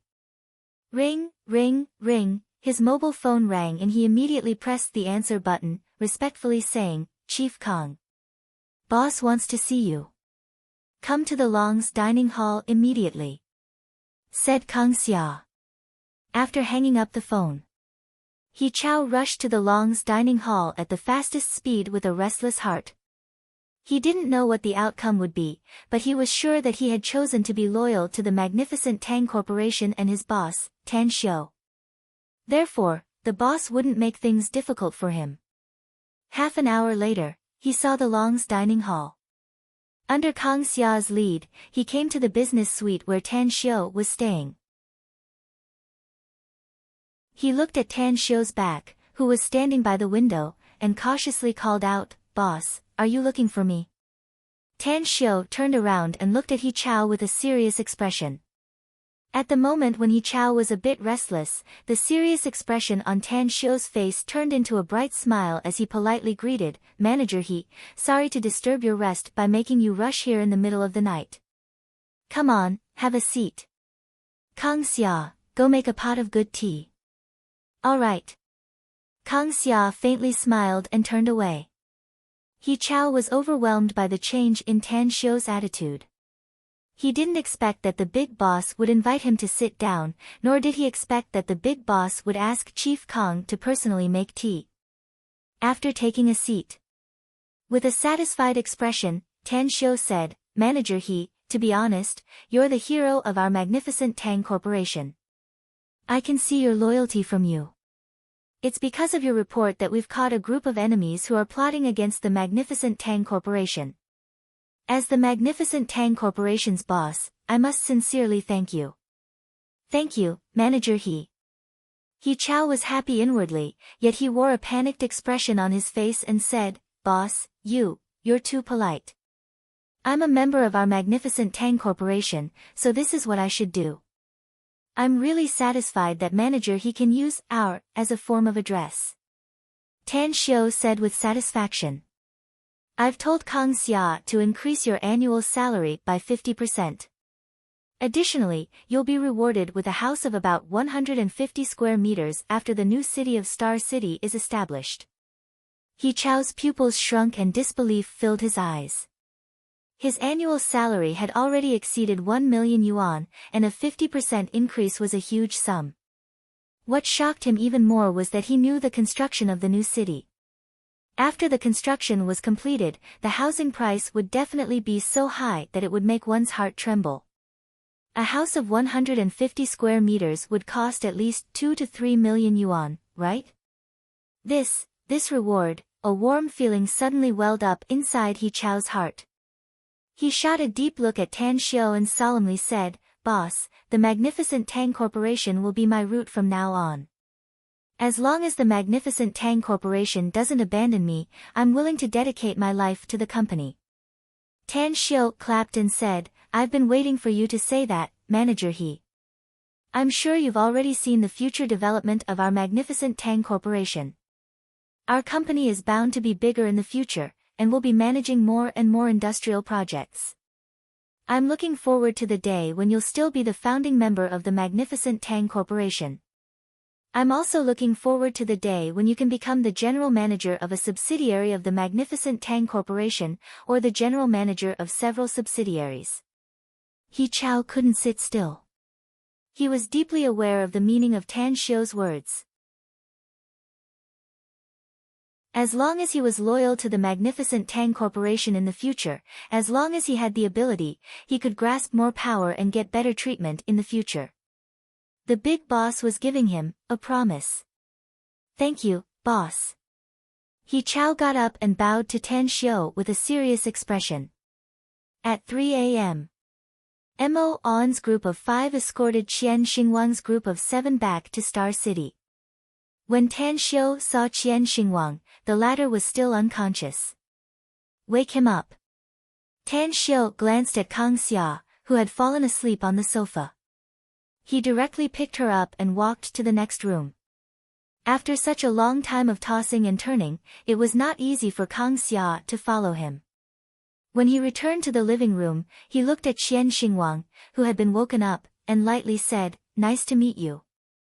Qian Xingwang looked deeply at Tan Xiu and sneered, "The big boss behind the magnificent Tang Corporation, Tan Xiu. You're really not an ordinary person. Since you know me, you should also know my means," said Tan Xiu apathetically. "You're just a businessman who deals in electronic products, so I don't think you have the guts to have any thoughts on my magnificent Tang Corporation. Speak. You're a Chinese compatriot, who the hell ordered you to do this? Don't waste your time." Qian Xingwang shook his head and said, "I can't tell you even if you want to kill me. I don't dare to tell you either." Chen Chen also said something like that before. Tan Xiu let out a faint smile and said, "But he couldn't bear the torture that was worse than death. That's why he told me everything he knew, even deceiving you. In fact, death is not terrible. What's terrible is the feeling of being unable to live and unable to die under the inhuman torture. I told Chen Chen that I'm a divine doctor. I can bring you back to life when you're about to be tortured to death. Even if you're a celestial being, you won't be able to bear the feeling of being tortured day after day, year after year. Sorry. I was too sleepy yesterday and accidentally slept in today. _.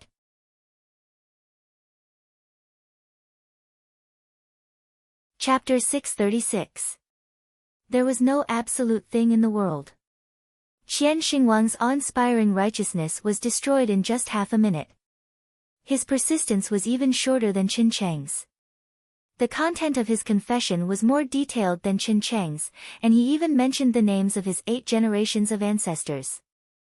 Stygian Club, Vero family, Bayforte. Tan Xiu held a cup of hot tea and sat next to the luxurious bed. Although his eyes fell on the sleeping Kang Xia, there wasn't much focus in his eyes. He was no stranger to the name of the Stygian Club. He had previously ordered the Everlasting Feast Hall's people to investigate the Stygian Club and was well aware of its existence. The Vero family was a member of the Dark Parliament. The entire family had 6 members of the Dark Parliament, and Bayforte was one of them with great power and influence. Qian Xingwang had been loyal to Bayforte for more than 20 years and was definitely a very capable henchman of Bayforte. It was precisely because Bayforte fancied the Everlasting Feast Hall's product formula that he sent his representative in China, Qian Xingwang, to personally steal it. Tan Xiu didn't plan to go abroad for the time being, but he issued an order to the Everlasting Feast Hall to assassinate Bayforte without exposing his identity. How long have I slept?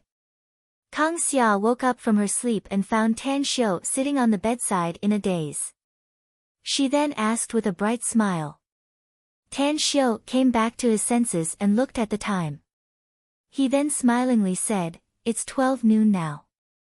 You slept for quite a long time. Go wash up. I'll take you to the dining room later." Kang Xia was surprised that she slept for such a long time, but she was more concerned about the result of last night. She quickly asked, "Did you confess everything to Qian Xingwang?" "Yes, he did." Tan Xiu nodded. "Who instigated him to do it?" asked Kang Xia. "A certain foreign force. I've sent someone to remove the mastermind behind the scenes, so this matter has come to an end for the time being," said Tan Xiu. "However, the security force of our magnificent Tang Corporation must continue to be strengthened. I'll give some money to Tai Zhongkue later to register a formal security company to be responsible for forming a brand new security force. After the security company is on the right track, all the security personnel of the magnificent Tang Corp must also go to the security company for comprehensive training. Kang Xia nodded and said, our business is getting bigger and bigger in the future, so we're bound to need a lot of security personnel to ensure the safety of our property. If there's anything you need me to do, just let me know. Okay, go wash up. Tan Xiu patted her shoulder and smiled. After lunch, along with Kang Xia's departure, Tan Xiu took Mo to the Walled Hill Village construction site. Looking at the scene of the construction in full swing, he was quite satisfied with the Long family's efficiency. It didn't take long before he found Long Zhengyu, who was having a meeting with the foreman in the shed. Tan Xiu, why are you here? Long Zhengyu temporarily ended the meeting and came out with a smile. Tan Xiu directly stated the purpose of his visit. Southgate Town is the villa complex developed by your family, and the property management company is also established by your family. So, I want to ask you clearly, have all the villas in Southgate Town been sold? If they're all sold, is there anyone willing to sell? I'm willing to buy them at 10% above the market price. Long Zhengyu thought for a moment before he forced a smile and said, you personally came here for this matter?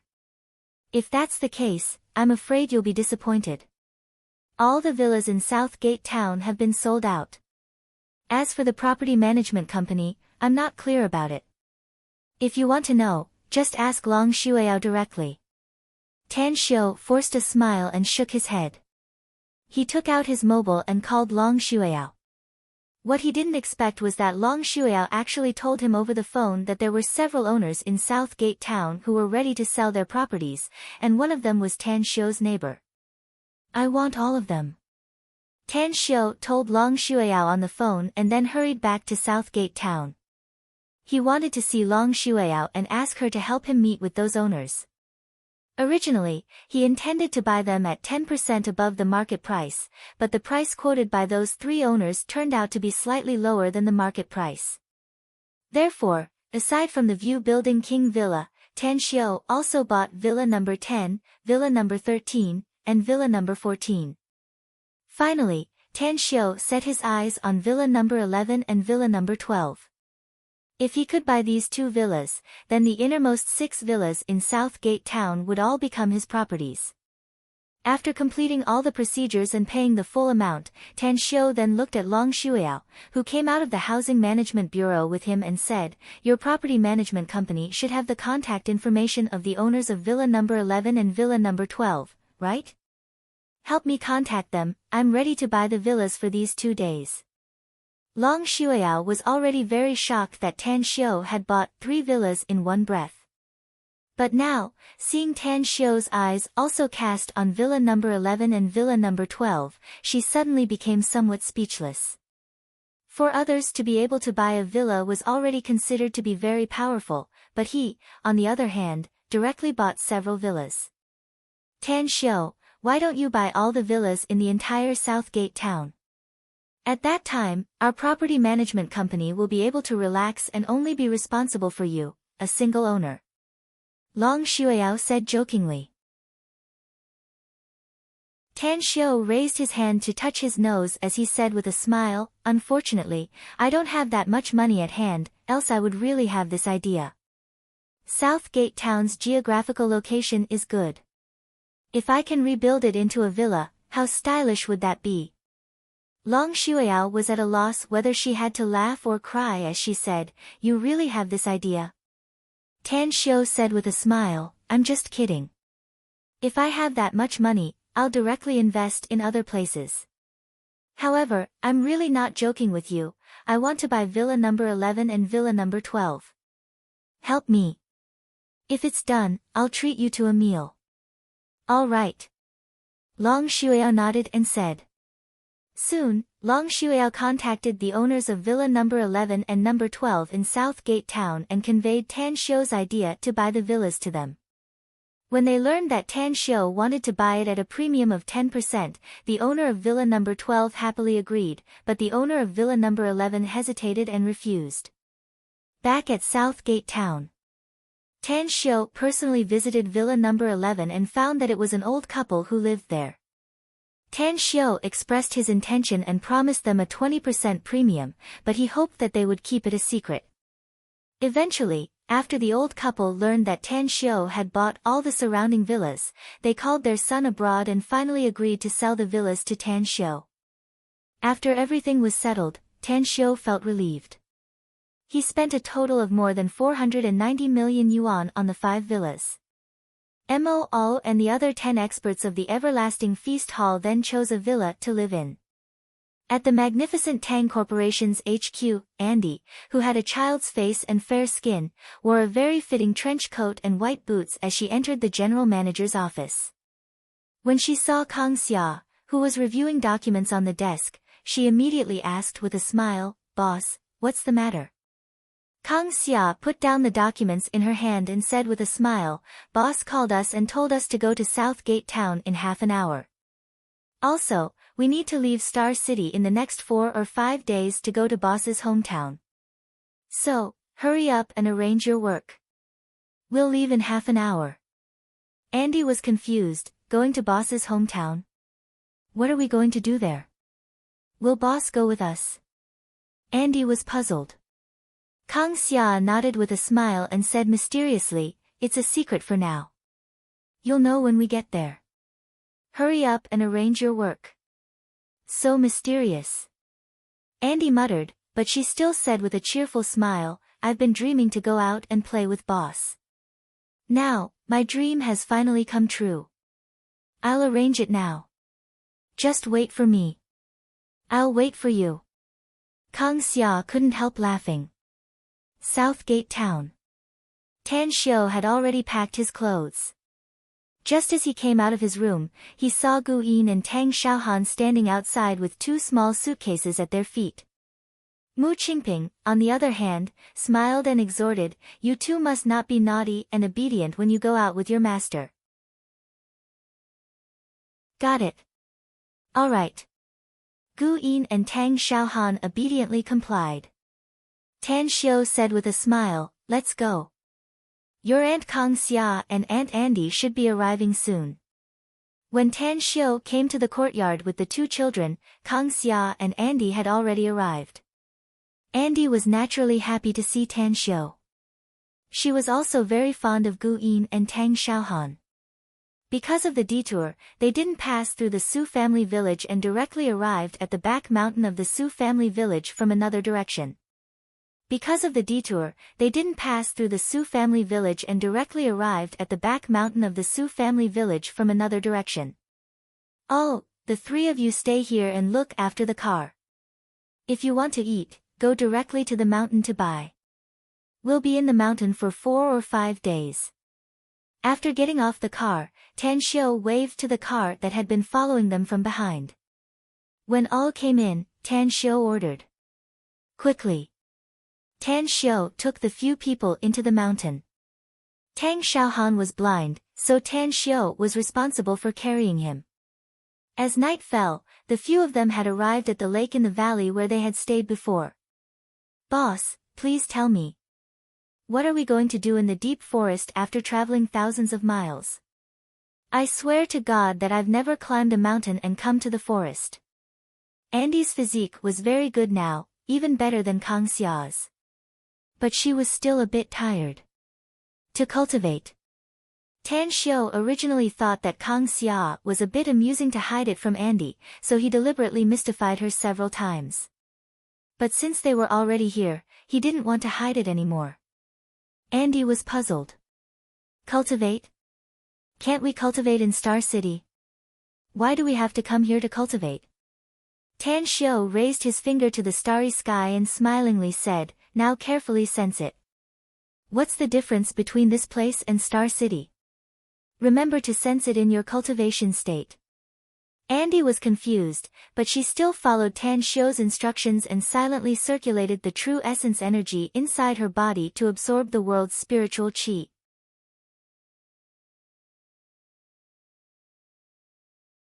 Chapter 637. Water like starlight sprinkled all over the earth, illuminating the sparkling lake surface. The shadows of the trees on the lakeside were reflected in the lake, and a faint plum fragrance came from not far away. Andy didn't understand what Tan Xiu meant, but she listened to Tan Xiu's words. As time passed by, she faintly felt a cool sensation on her skin. Huh? Andy, who had just closed her eyes for a while, opened them and said in shock, "The effect of cultivating here is much better than in Star City, boss. I can feel that the heaven and earth spiritual chi here is not as thin as before. It's several times richer." "You're right," Tan Xiu said with a smile, "the heaven and earth spiritual chi here is several times richer than in Star City. Therefore, cultivating in this deep mountain forest is several times faster than cultivating in Star City. Besides, the destination I'm going to take you to is even more beneficial for you." Andy's eyes sparkled as she blinked and said, "I know you're the best to us, boss. You see, Yining and little Han are so cute, and I'm also so cute. Boss, please tell Yining and little Han to call me Master's wife later." In China, Master's wife seems to be called Master's wife. Pfft, Kang Xia couldn't help but burst into laughter. Tan Xiu, on the other hand, let out a wry smile and rolled his eyes at Andy. He didn't expect that Kang Xia's train of thought was so jumpy. They were just talking about other topics, yet she suddenly jumped to the topic of the relationship between men and women. "Let's get something to eat first," Tan Xiu said as he took out the barbecue grill, charcoal, iron tongs, and barbecue seasoning from his interspatial ring. He also bought some meat and vegetables in advance. When he saw Kang Xia and Andy's dumbfounded and bewildered expressions, he immediately forced a smile and said, "Don't you two know how to barbecue?" "We don't." The two women shook their heads and said in unison. Tan Xiu forced a wry smile inwardly as he waved and said, "Then forget it. Just wait to eat." He was responsible for the barbecue. After igniting the charcoal, he put the skewered meat and vegetables on the barbecue grill. As time passed by, he put all kinds of seasoning on it. In the end, after his hard work, the two women and two children ate until their mouths were full of oil and they were satisfied. After eating and drinking their fill, they had enough rest. As a result, Tan Xiu put everything back into the space ring and continued to lead them on their way. After another 2 hours, they finally arrived at the outskirts of the stone forest. After Tan Xiu's reminder, they entered the stone forest. "Master, the heaven and earth spiritual chi here is very rich." As soon as they entered the center of the stone forest, Gu Yin, who had the highest cultivation among them, exclaimed in surprise. Tan Xiu praised, "Yining is pretty good. You actually noticed it as soon as you came in. Look at this spring. It's the spring of the earth vein spirit spring. The reason I brought you here is to let you cultivate in the spring. I can guarantee that you will all improve by leaps and bounds." Tang Xiaohan hesitated for a moment and then asked, "Master, although you taught me the positions of the acupoints in my body, the routes of the meridians, and the routes of the cultivation method, I can't even feel the qi in my body. Can I still cultivate together?" "It doesn't matter if you can't sense the existence of qi now," replied Tan Xiu without hesitation. "I believe you'll be able to sense it soon as you follow the method I taught you in the spirit spring." "All right." Tang Xiaohan nodded heavily. Tan Xiu looked at the four people and said, "Take off all your clothes and soak in the spirit spring. Afterward, start cultivating according to the cultivation technique I taught you." "Ah!" Kang Xia looked at Tan Xiu with a surprised expression, whereas Andy exclaimed in surprise. Her delicate and cute face turned red. Even Gu Yin became a bit bashful. "It's not that I want to take advantage of you, but I must stay here to ensure that you won't have any problems in your cultivation." Tan Xiu forced a smile. "You don't know the dangers of soaking in the spirit spring to cultivate now, but you'll understand it when the time comes. Remember, it'll be very painful during the cultivation, so you must endure it. Also, once you notice that your meridians are swollen and the pain is severe, you must immediately stop cultivating and leave the spirit spring. Kang Xia and Andy looked at each other and finally nodded in silence. Kang Xia was well aware of Andy's thoughts. Ever since Andy met Tan Xiu, she had been talking about Tan Xiu all day long. Even a fool could see that Andy liked Tan Xiu very much. Of course. She wouldn't have been so generous if Andy only liked him. After all, her body had been occupied by Tan Xiu, and she was Tan Xiu's woman. But the key point was that she was perfectly aware that Tan Xiu would never come with only one woman. There were many women who covetously eyed Tan Xiu, and their conditions were extremely perfect. If Tan Xiu had another woman in the future, it would be better to let Andy become that woman. At least, she and Andy were like sisters, and they could get along well with each other. Take it off. Kang Xia nodded to Andy and began to take off her clothes. When a snow-white tender body was completely naked in front of Tan Xiu, even though Tan Xiu had explored this tender body more than once, his lower abdomen was still hot and a faint impulse was raised. Andy's performance also surprised Tan Xiu. She was just 10 seconds slower than Kang Xia, yet she had already taken off all her clothes.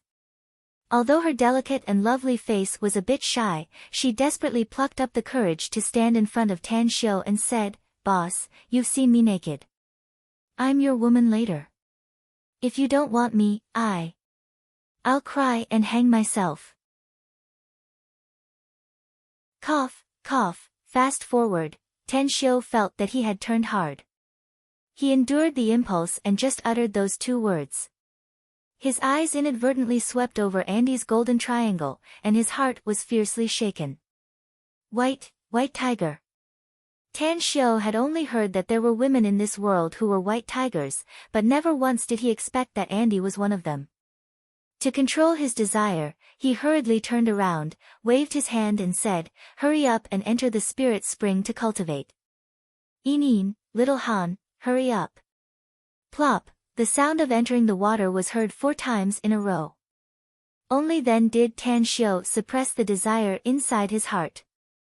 He turned around to look at the 4 people and said, "Inin, little Han, you two must hold on to the blue stone on the edge.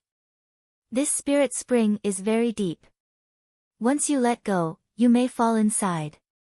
Kang Xia's shoulder was exposed outside, and her fingers stirred up a series of splashes in the spirit spring. She then said with a smile, "Did you bring a rope, boss? I think you should tie Inin and little Han's bodies with a rope and then tie the other end of the rope to the nearby rocks. That way, they won't sink." Tan Xiu stared blankly for a moment. He immediately patted his forehead and quickly took out 2 ropes from his interspatial ring.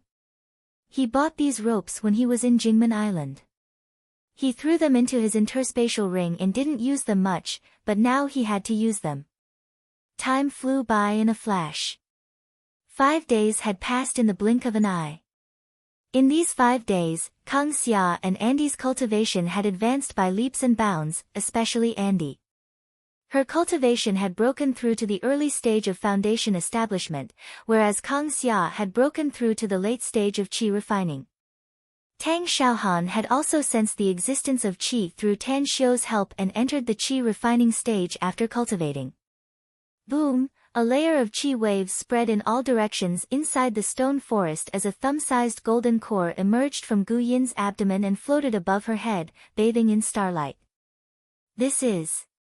Kang Xia and Andy exchanged dismayed glances with shocked expressions on their faces. Standing at the side, Tan Xiu's eyes were fixated on Gu Yin's golden core. He could clearly sense that the heaven and earth spiritual qi from all directions swarmed over like a tide after the golden core broke out of her body. "Take it back!" Tan Xiu shouted in a low voice. Upon hearing it, Gu Yin immediately retracted the golden core back into her body. She opened her eyes and was pleasantly surprised as she said, "I've broken through to the golden core stage, Master. I can even release my golden core outside my body." "Inin, you're not allowed to release your golden core again in the future," said Tan Xiu solemnly. Unless you encounter a powerful enemy and are about to be killed by them, then release your golden core and explode it to perish together with the enemy. Got it? Gu Yin nodded with a half-understanding expression. She hesitated for a moment and then asked, "But why, Master?" "It's very dangerous for cultivators to separate their golden core from their bodies," said Tan Xiu in a deep voice. "If someone wants to seize your golden core while it's out of your body, they can easily take it away. Your own control over it will be much weaker than external forces. Once your golden core is taken away, it will be very harmful to you. You may even lose your life because of it." Gu Yin's small face turned pale and she quickly said, "I'll listen to you, Master." Tan Xiu nodded. His eyes shifted to the spirit spring and he immediately sighed inwardly. After 5 days of absorption by the 4 people, the spirit spring had dropped by half a foot. This kind of spiritual energy from the earth vein was extremely precious, and it would have a good effect even if consumed. Soaking in the spirit spring for cultivation was considered a reckless waste of God's gift. However, he didn't care. The amount of spirit spring was very large, and the number of cultivators in society was very small. With the existence of this spirit spring, it would be more than enough for him to train an army of cultivators. Last time, Tan Xiu didn't bring any jades with him, so he didn't arrange an array. One of the purposes of his visit this time was to cover this stone forest with an array. It was better to be safe than sorry. If a cultivator came here and successfully entered the stone forest, the secret of the spirit spring would be leaked. Let's go. Let's leave this stone forest first.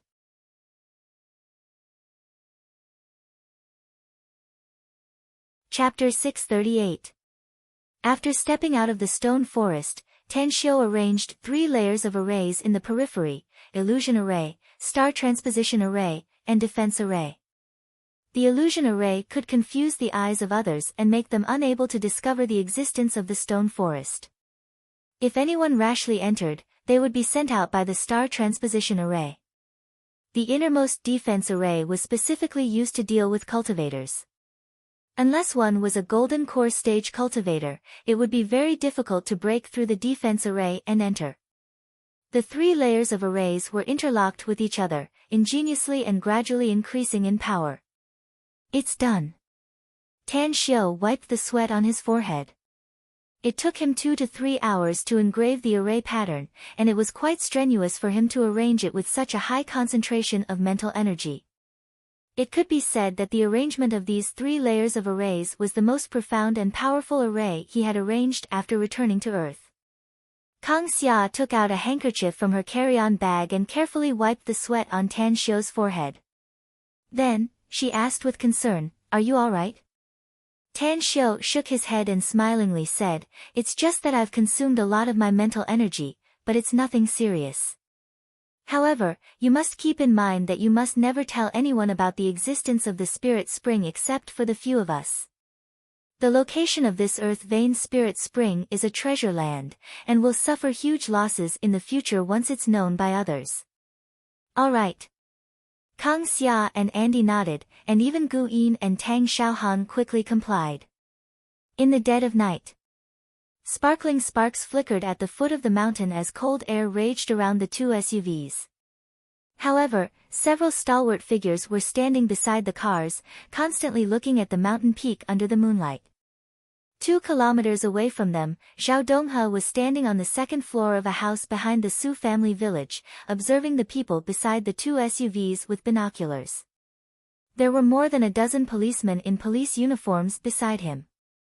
The most eye-catching thing was the bulging bags on their waists, which were obviously equipped with guns.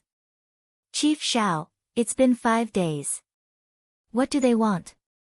A young policeman with a tired face asked while yawning. Zhao Donghe glanced at him and said, "Are you tired?"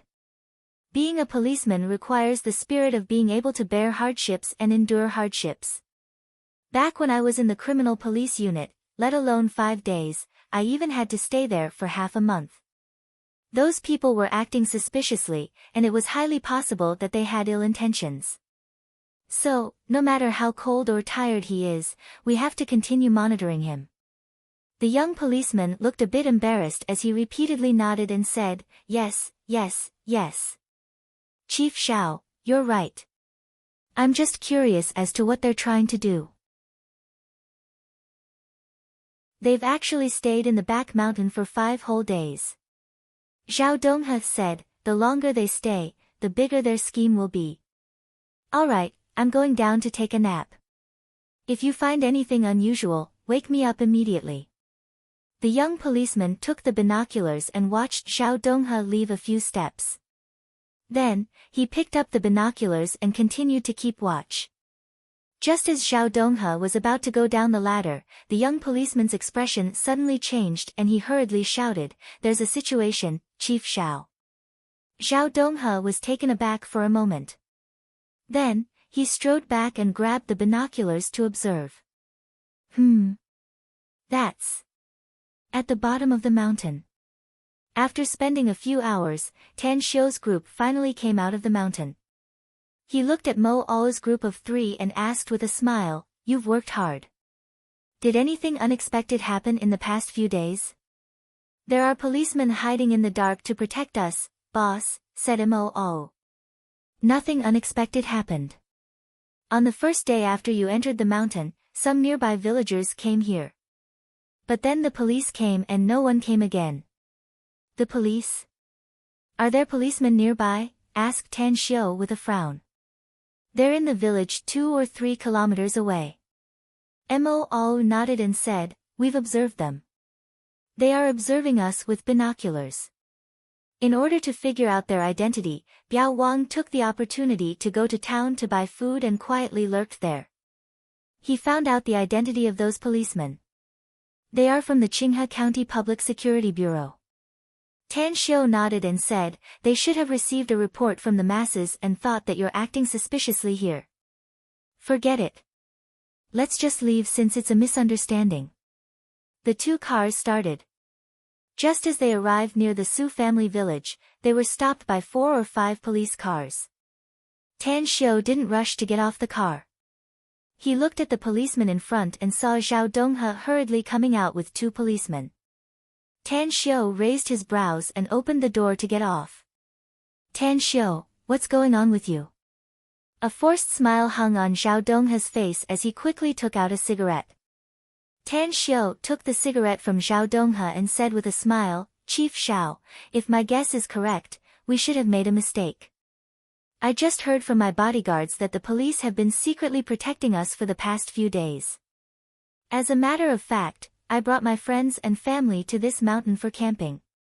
But we got lost in the back of the mountain, so we had to play and wander around. It took us a few days to get out.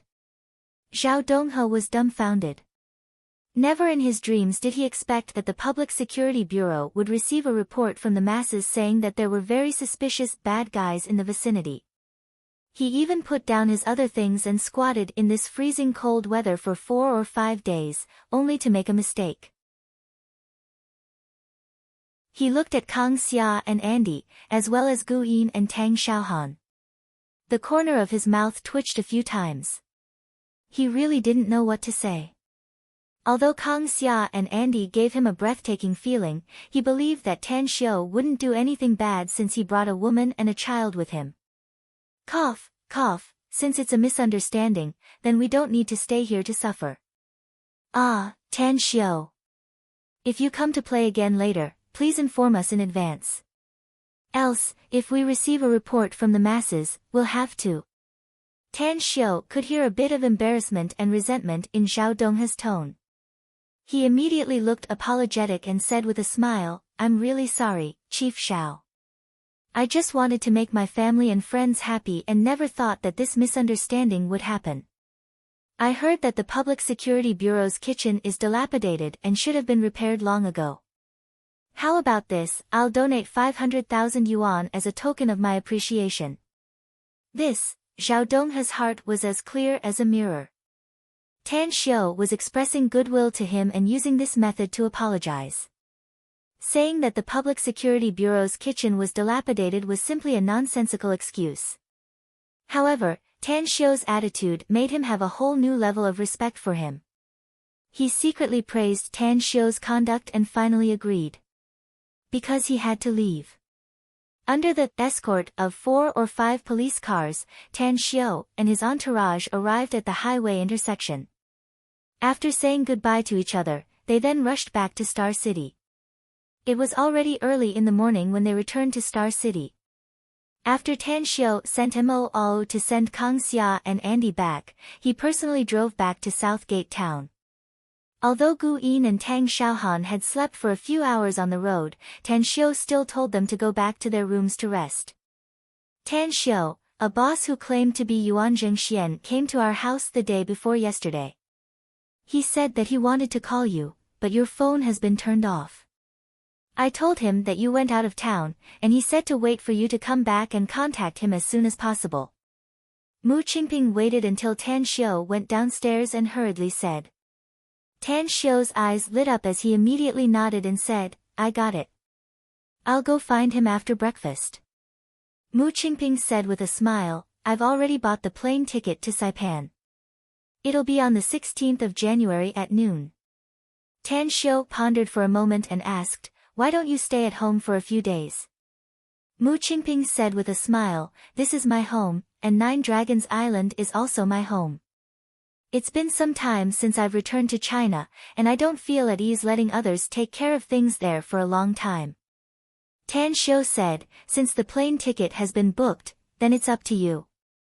I'll send 2 bodyguards to go with you this time. Don't refuse. Your safety is very important, and I must ensure that you arrive at Nine Dragons Island smoothly. Mu Qingping's heart warmed and she swallowed back the words she wanted to refuse. After Tan Xiu finished his breakfast, his mobile had been charged to 20%. After taking the charger and leaving, he called Yuan Zhengxian and arranged to meet him at a small electronics factory in Star City. Here. As Tan Xiu arrived at the entrance of the small electronics factory, he saw Yuan Zhengxian waving at him from the direction of the security room. After parking the car at the side, he got off the car and said with a smile, Uncle Yuan, I went out of town temporarily and just came back early this morning. You didn't wait long, right? Yuan Zhengxian said with a smile, it's all right. I've conveyed your idea of needing scientific and technological talents to those researchers in advance. They didn't immediately agree because they don't know the product direction you want to research. Now everyone is inside and they want to talk to you. No problem. Tan Xiu said. I'll have to trouble Uncle Yuan to lead the way. After driving into the electronics factory, Tan Xiu learned from Yuan Zhengxian that the secret research lab was located here. The products the researchers had researched had been completed, so most of the security forces had been removed. Although it was called an electronics factory in name, it was actually just a cover-up. Boss. At the entrance of a 3-story building, 2 uniformed security guards saluted and called out. Yuan Zhengxian nodded and led Tan Xiu inside. They then stopped in front of an elevator installed in one of the rooms. Fingerprint verification, retina verification, password verification, and work card swiping. After a series of verification, the 2 entered the elevator and Yuan Zhengxian directly pressed the -2 button. On the 2nd floor underground.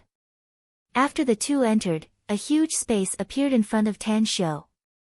The environment inside was almost the same as those in the movies, with all kinds of high-tech instruments and molten iron walls. It looked like an impregnable fortress. Except for the sealed room at the innermost side, dozens of researchers were sitting in front of computer desks and playing with their computers, some were reading magazines, and some were playing with their mobile phones as if they were playing mobile games. Clap, clap, Yuan Zhengxian clapped his hands and said aloud, everyone, please stop what you're doing. Let me introduce you to someone. This is Tan Xiu, a famous figure in Star City. I think you should know his identity. Star City Chinese Medical Hospital's young divine doctor. An old man with a head full of white hair and a white coat came to greet him. He adjusted the frame of his glasses and extended his hand with a smile. I'm Moe, the director of the Research Institute. You can call me Director Mo or Professor Mo. You're tuning into the Blissful Bookshelf YouTube channel. We're so grateful for your support, and don't forget to subscribe to join us on this incredible journey through captivating stories. Your generosity through donations truly makes a world of difference, as it's the primary source of revenue that allows me to expand and enhance this channel for you. Thank you from the bottom of my heart for being a part of this adventure.